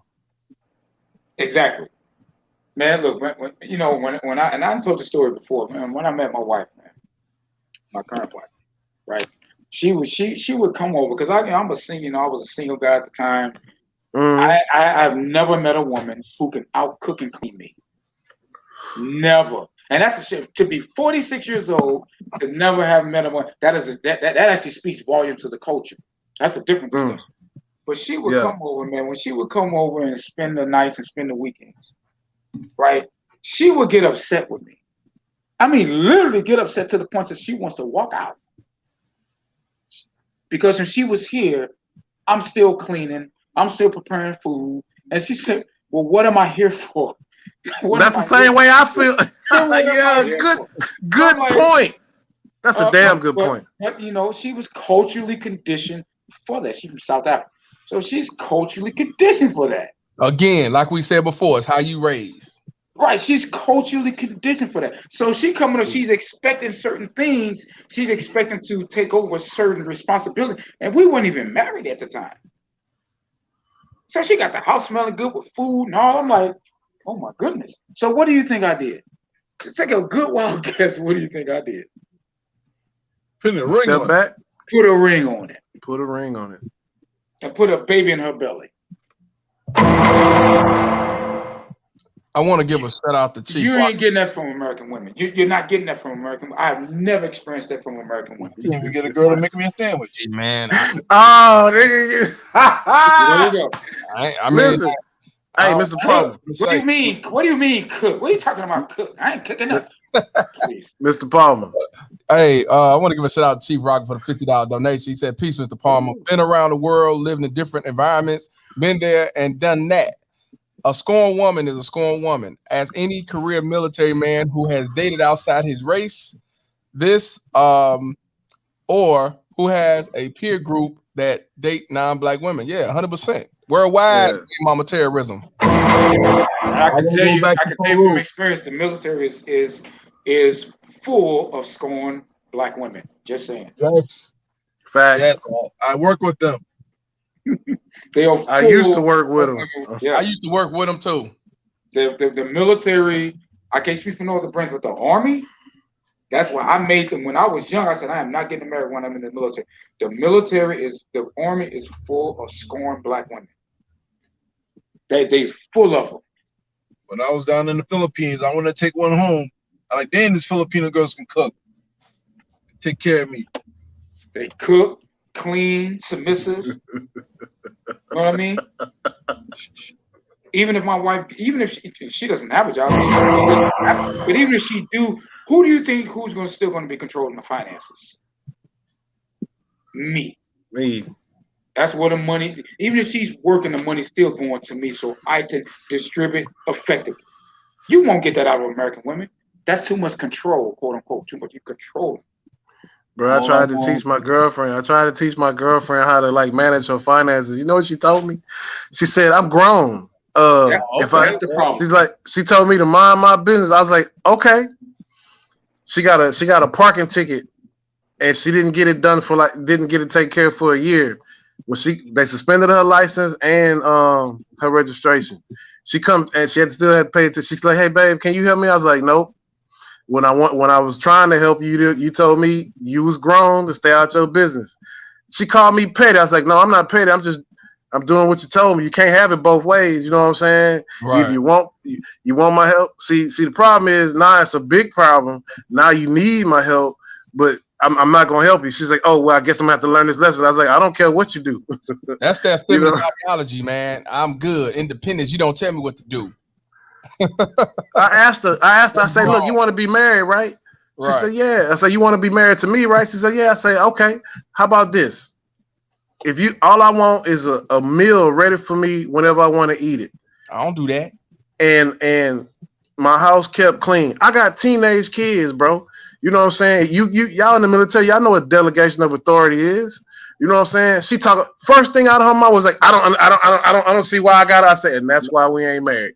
And I just, you know what I'm saying? I heard that, man. I want to give a shout out to MPI. This is for you, Perfect Blackness. $5 donation. He said, "Hey, Perfect Blackness, I need a trucker workout put together. Can you help me?" Shout out to my brother. Oh, absolutely, man. Yeah, hell yeah, I can help you. I can give you a good workout, That's man. fucked up. Yeah. And that's fucked up. She don't want to do that. And it's like For thousands of years, they was cooking and cleaning. They said, "Oh, now it's slavery. Now it's all bad." But throughout all generations, thousands of years before this feminism bullshit came, that's what they did, and it wasn't nothing wrong with it. But now it's evil. Oh, I got to cook and clean. I ain't your motherfucking slave. What kind of demonic ass attitude they put into these motherfuckers? That shit, they did this shit for thousands of years. It wasn't nothing wrong. Man, this shit is crazy, man. Hey, no, I don't think I was. Me too. Go ahead, bro. Oh man, good. The mother get Nah, off. go ahead, Sergeant. Talk now. You the sergeant. Go ahead. Oh man, I mean, yo, it's like to me, I hear like, oh, I'm in a Me Too movement. I'm like, what? I'm in a Me Too movement. I don't have to talk to you. You should have automatically. Hey, you should automatically. Yeah, the Me Too movement. Yeah, that right there, that saved your life right there. That saved your life when she told you. Yeah, that. I was clapping my hands when Cosby got out. Assholes and elbows, go the other way, bro. Get rid of them. They talk that shit. Get rid of them. They're gonna be lying on you. Get rid of them.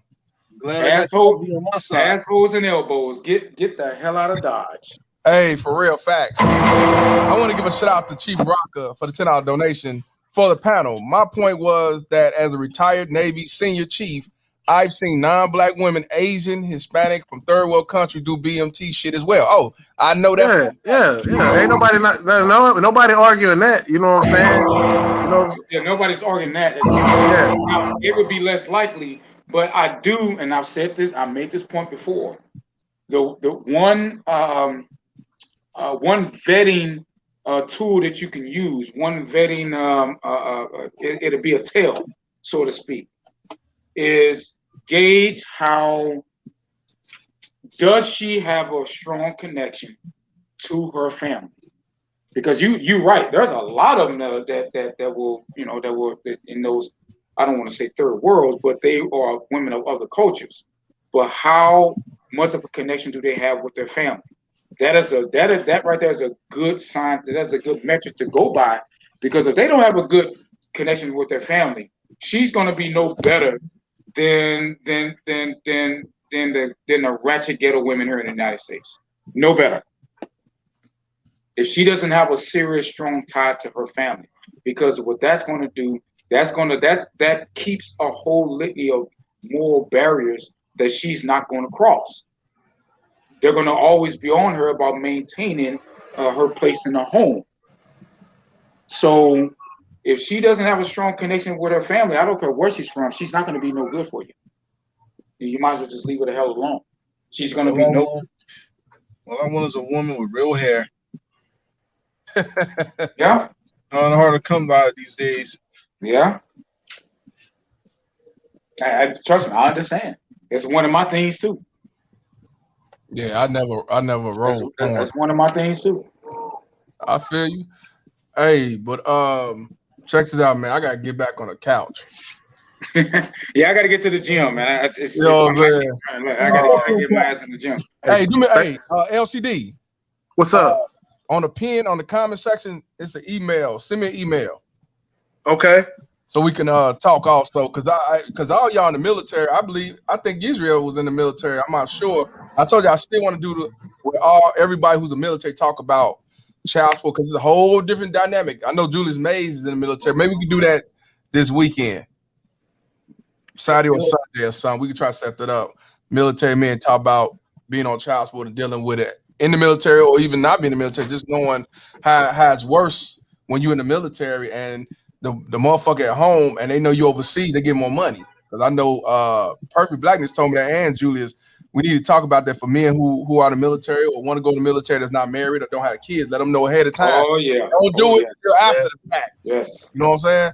Yeah, this is the email right here, bro. Definitely, and tell me it's you and send your information, because I want to definitely, if we could do it this weekend, unless there's some breaking news or something, we can definitely do that. Okay, yeah, I could do that. Yeah. Matter of fact, Saturday, gotta be Saturday, because I'm gonna do an interview again with LAR Movement, because we want to talk about that football player that got accused. What do you do? Richard Sherman, yeah, and that's been. I'm gonna tell you, because I'm a huge, anybody that knows me personally, yeah, they know I'm a huge 49er fan. right? Right. And We're gonna I'm talk about also that Sunday. We're gonna talk about it. Got to be Saturday. It got to be Saturday. Yeah, and I'm also I do a lot of sports blogging within the 49er fan community, and man, all day ever since I came out, Is it true what he did, or is it make believe? well, there's a lot of assumptions being made. Because I heard a 911 call, and I'm like, some of that shit seems fake. We don't know, and that was a point that I was making. That was a goddamn point that I was making. But we don't know if that was his ex, or we don't know if that was the wife, because there's been some conflicting reports. On the one hand, she made a report before the 911 was released. She stated that nobody was hurt, all the kids are safe. He didn't try to hurt nobody. This is out of his character. The next thing you know, we get this 911 where it was supposed to be quote unquote her, Miss Woods, or his now wife, who we've been with for a long time. And that's another thing. So he's been with her for a while. He's just now marrying her within the last year or so, year and a half. He's just not marrying her.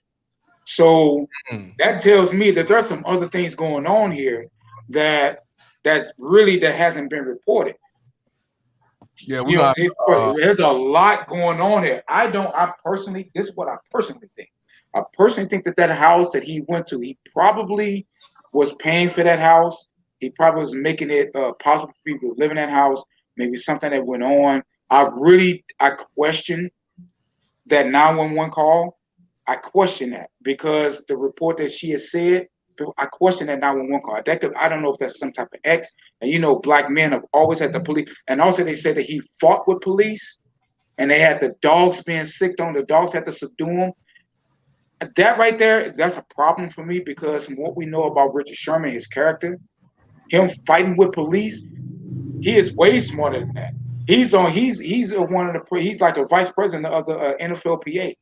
Well, there's a lot about this that I don't like. That really don't. There's a lot wrong about this. We're gonna talk about that Sunday, because I'm gonna have LAR movement on. He sent it to me, and I didn't know nothing about it. And we're gonna talk about it. Sunday's gonna be hard for me, because I have to prosecute a barbecue. I mean, well, if you can't, cool, and I understand, no issue. But this is breaking news, so I mean, believe me, it's gonna be a part 2. This happened yesterday. It broke yesterday. It's gonna be continuation. He brought it to my attention. Okay, well, let's do it on my platform. But Tim Howard the fifth. He said Dennis Sperling covered that, so I'm gonna check it out. Yeah, Dennis Sperling did. He did an earn on that yesterday. He was talking about that, and trust me, everything that's been released, people are making a lot of conclusions about Richard Sherman and all that, talking about because she said he said he's going to kill himself and all that. Yeah. Dude, no, man. And this is the one thing I've been saying with this. I'm not believing nothing until I hear from Richard Sherman first. Given everything, how the media and the police have treated black men, Richard Sherman has earned, if nothing else, he's earned the benefit of the doubt to at least have that man get his statement out.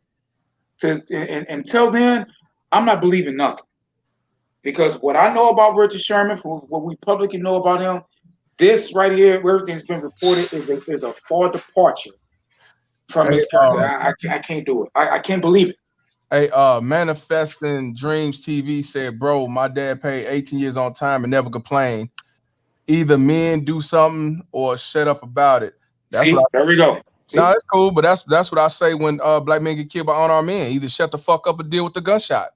I mean, I agree. If you agree with everything when it comes down the line, don't say when it just comes to child support. Now, if you say all across the board, then I salute you. But if you just talking about child support, but then when it comes to unarmed black men getting killed and the racist shit going on, and you try to twist that around, make excuses, but ain't motherfucker fighting about that, then I got a problem with that. So, if you agree with everything else, I agree with you on this. If you agree with everything else, but if you ain't agree, if you just talking about this particular situation because your nigga daddy ain't said shit, then don't come in with that fuck shit. I'm just saying. But you entitled your Here's a question when it comes to the Richard Sherman situation. The question that has been burning with me, right? Because the report is that dogs had to subdue him. My question is, why are dogs even present at a domestic dispute. If it is true that dogs that they have to get the wire dogs out there for a domestic call, are you serious? Yeah. There's a lot about this that I I'm don't gonna like. get more Don't look information on right that, about man. I'm gonna get more information, and because I know y'all into sports more than I am. And LAR said to me you wanted to talk. I like shit. Yeah, let's do it. And I'm gonna check out Dennis Sperling shit too. You know what I mean? He talked about that yesterday. He was saying a lot of the same things. I'm telling you, people should not, make any conclusions about what's going on with Richard Sherman. If they said this about another player let's say if they said this about Alden Smith, Right. I would be inclined to believe it because given the history. But Richard Sherman, I don't know, man. I don't believe none would have been said until you show proof, and you just calling the police don't mean proof shit. So I mean, that's just the first step of setting you up for failure with child support and alimony. So if that's right, I don't know, man. I don't know if the wife or the ex or whoever. I'm just saying. So yeah, you say you'll be barbecuing. Yeah, I'm gonna be barbecue. I got some family members that's coming. Yeah, man, that's all right. But it's gonna be a part 2 because you already know they're gonna still come with other stories and topics when it comes to this. Because he's a great player, man, and for that to happen to him, that's fucked up. This is still a developing story because he's actually still in jail because they denied bond in Seattle for domestic, quote unquote, domestic violence situations. So it doesn't mean anything because they was making a big deal out of that. Oh, well, they denied his bond. Well, that's procedural in Seattle for domestic violence calls. When they arrest you, that happens. I mean, they first they took him to the hospital. Man, they already trying to create that damn narrative, man. Yeah, they already trying to create the narrative that he did something up to him. He wanted him. Me Too be coming around and all that shit. They already they know what they're on. That's what I've been trying to tell people. People need to really sit back because no information came out yet. Right. That's the reason why I want to hear his side of the story first. Yeah, before I believe anything. I want his release on this. And I know Richard Sherman is smart enough to do it. So you don't go to Stanford for nothing. Even in sports, you have to be smart. That man he graduated from Stanford. So no, I'm not. Richard Sherman's too smart for this. Hopefully, to be fighting police and all of that. Because they took him to the hospital. He had lacerations in his legs from the dog bites. So that tells me, why are dogs present at a doggone domestic call? I'm still not understanding that. So I got to get his side of the story first. Because they wanted to escalate. Right. So I don't know. I mean, they want to make him look bad before he come out. So he got to really try to fight his case and everything. You already know how that go. Yeah. Right. No child support. Let me give a shout out to matter of fact. He responded. He said, LAR said, check you out. I came to this platform to strengthen him. But of course, I agree. He said, I'm just stating the fact. I got no problem with that. And that's why I said what I said. We just talking. Nobody in our feelings. I'm just, we just with our opinions, thoughts. No issues at all. But shout out to you for coming in based off LAR. Salute to LAR and salute to you as well, brother. We men, Exactly. We men. And if we're gonna be real with being advocates for men, we can't join in on with the narratives against Richard Sherman. If we're gonna be real with that, we all should be like, you know what? Let's wait until Richard, see what he got to say first before we even start to say, okay, yeah, this man is guilty. You know how it is, man. They set it up so you can be guilty in public opinion. Yeah. That's how they always trying to set it up, but that's the people that ain't got no sense and can't think for themselves, man. See, and all of the reports are coming from two mediums: the media and the police. And guess what you don't believe? Right. And police. Right. Those are the two entities in the United States that have been the most dishonest against black men. So why should we believe everything that comes out of their mouth about a black man, especially a black man that have presented himself really good to the to the world up until this point? So I think he's at least he's at least earned the benefit of the doubt for us to at least hear his side of the story first. Man, look what they did to Kobe. He wasn't even in the ground yet before the damn anchor woman was talking about Kobe's rape case. Never mind that he was exonerated, and that's, and the woman was found out to be a lie, you know what I'm saying? But I mean, the goddamn, you know what I'm saying? man, you can't be like if you a target, if you were a successful black man, especially with a background from Stanford, graduate from Stanford, and I'm not saying he didn't do anything. I don't know. I'm just saying, why you innocent? Yeah, man. It's always been like that for us. You know what I'm saying? So it ain't gonna stop, man. But like, see, that's why they try, and that's what got OJ off. That's what helped get Kobe off. They try so hard to make you look bad, evil. Like, look at the opportunity you had, and you just shit on it. Like, just make you seem so stupid, man. Oh, that kid blew it. Any chance they get to do that, man, to us, they do it, man. And like, you got some of our own people now just be believing shit, a lot of them, man. A lot of them.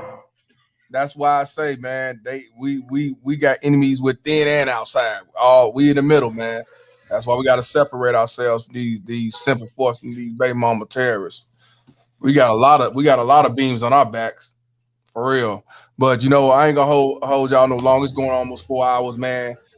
We'll be live tomorrow. I'm not sure it's gonna be 1 o'clock, but I will be live tomorrow. I'll let y'all know. Good dialogue. I did talk to brother while y'all was dialoguing. He was saying he had to get off, but he appreciated it, and he's gonna spread it. And he want to talk to a lot of us behind the scenes because he definitely want to get his mind clear because he said he is lacking a lot of guidance. So he do want help. So that's good. But LCD, Israel, perfect. I shot you that email too. I saw it. Perfect Black is everybody else. Appreciate you. Israel. Go ahead, Israel.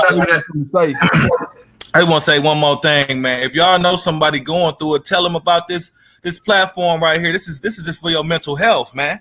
This shit right here help motherfucking mental health. It helped me. It helped me, man. I'm depressed by my motherfuckers. I'm glad y'all here, man. Talk to y'all about this, man. It made me feel bad. I just listen to y'all, listen what y'all going through. You know what I'm saying? I ain't in it by myself. You know what I'm saying? We gonna have to fight. We soldiers. We men. We gonna man up.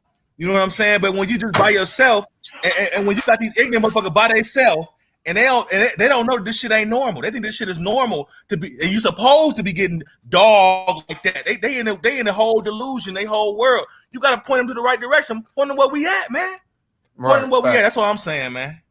Yep, 100%. Peace. But yeah, I appreciate y'all tuning in as always, man. Good dialogue, and I'm glad he came on here to state his case. But I will say this: take heed to what y'all heard, what y'all agreed with, what y'all didn't agree with. We gotta stop making excuses for these whores. We gotta stop talking about, I fucked up, but it was only me that fucked up. No. It takes two, like they always say. So I appreciate y'all tuning in. We're gonna be cooking tomorrow. So I just don't know what time. Appreciate y'all to the fullest. You know what I mean? All right, man. Peace. Perfect Blackness. I'm gonna holler at you in a minute. All right, bro. Go ahead, man. Yes, sir. All right. Peace.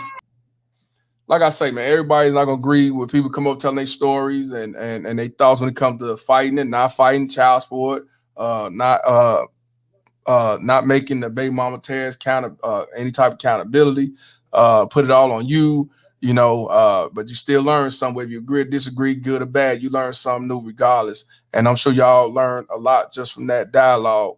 And he learned as well. Everybody's not gonna agree with the same ideology and ideas. But what I will say is you learn something new every day, man. These baby mama terrorists will try to set you up for failure and use their kids as pawns, weapons, dogs, spokespersons, and missiles and rocket launchers and everything else. But here's the thing, men, you have a lot to lose if this shit blow up in your face. They have nothing to lose because they still got government daddy. They still got Section 8 and everything else, and child support and welfare to look out for them. All I got is a couch. That's all I got is a couch. So what you definitely have to do is continue to spread awareness. Because one thing he did do smart was spread that awareness. Now everybody starting to know this baby mama terrorist and what the shit just continue to go on. That's not going nowhere. But as we expose what's going on and spread awareness, you can't do nothing but look and take heed to whether you're gonna try to play stupid or try to be a simple force. It doesn't matter. It's out there and you know what's right. So shout out to the brother Fades. Shout out to everybody tuned in. Shout out to the regulars who donate and support, man. Appreciate y'all. Slowly growing but surely. I I'll be back on Instagram tomorrow because they got me on some bullshit restriction. Even TikTok talking about his video, the video I posted about him, to my mate caused injury and shit, but it's still playing. Get the fuck out of here. So y'all be easy, y'all be smooth, and I'll be on here tomorrow. I'm Mr. Palmer. Oh, also let y'all know I'm at 204 likes, 2 dislikes. I didn't get no extra dislike, but I'm gonna play it anyway. I don't give a fuck what you think, bitch. Just in case why I play my outro and somebody do it, you know what I'm saying, while the music playing. So I'm doing it ahead of time. So I'm Mr. Palmer, and this conversation is over. Fuck child support. Peace. Baby mama terrorist. BMT. It's my baby mama. I'm on child support. Can't see my kids, so I stay in coat. It's my baby mama. She be riding Lexus, finding sugar daddies, and doing setups. It's my baby mama. I'm on child support. Can't see my kids, so I stay in coat. It's my baby mama. She be riding Lexus, finding sugar daddies, and doing setups. It's my baby mama. I'm on child support. Can't see my kids, so I stay in coat. It's my baby mama. She be riding Lexus, finding sugar daddies, and doing setups. It's my baby mama. I'm on child support. Can't see my kids, so I stay in coat. It's my baby mama. She be riding Lexus, finding sugar daddies, and doing setups. Riding around, try to play the Romans, innocent with an evil soul. In public, wearing fake hellos, behind closed doors, she rock them horns. I moved on, she wanna teach me a lesson. Can't see my kids, man, I'm stressing. Couldn't see my son to give me his present. She got married to teach me a lesson. Telling people she did nothing wrong, knowing that well since I moved on. Thought that money would keep me home. Hell no, bitch, I'm gone. I don't know what you lost your mind. Try to say my name, but I know your kind. Saying I'm a deadbeat, bitch, you lying. Fighting in court, man, I'm trying to be a father to my kids. She focus on the wrong shit, worrying about another bitch instead of us co-parenting. Put my kids in grown folks' business, telling them lies, bitch, you wicked. Split personality, oh yeah, you twisted. Never thought I'd go through this. It's my baby mama. I'm on child support. Can't see my kids, so I stay in coat. It's my baby mama. She be riding Lexus, finding sugar daddies, and doing setups. It's my baby mama. I'm on child support. Can't see my kids, so I stay in coat. It's my baby mama. She be riding Lexus, finding sugar daddies, and doing setups. It's my baby mama. I'm on child support. Can't see my kids, so I stay in coat. It's my baby mama. She be riding Lexus, finding sugar daddies, and doing setups. It's my baby mama. I'm on child support. Can't see my kids, so I stay in coat. It's my baby mama. She be riding Lexus, finding sugar daddies, and doing setups.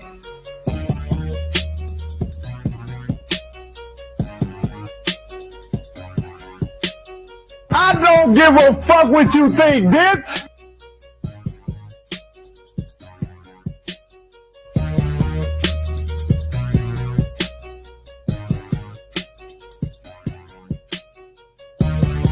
Bitch, fuck all y'all.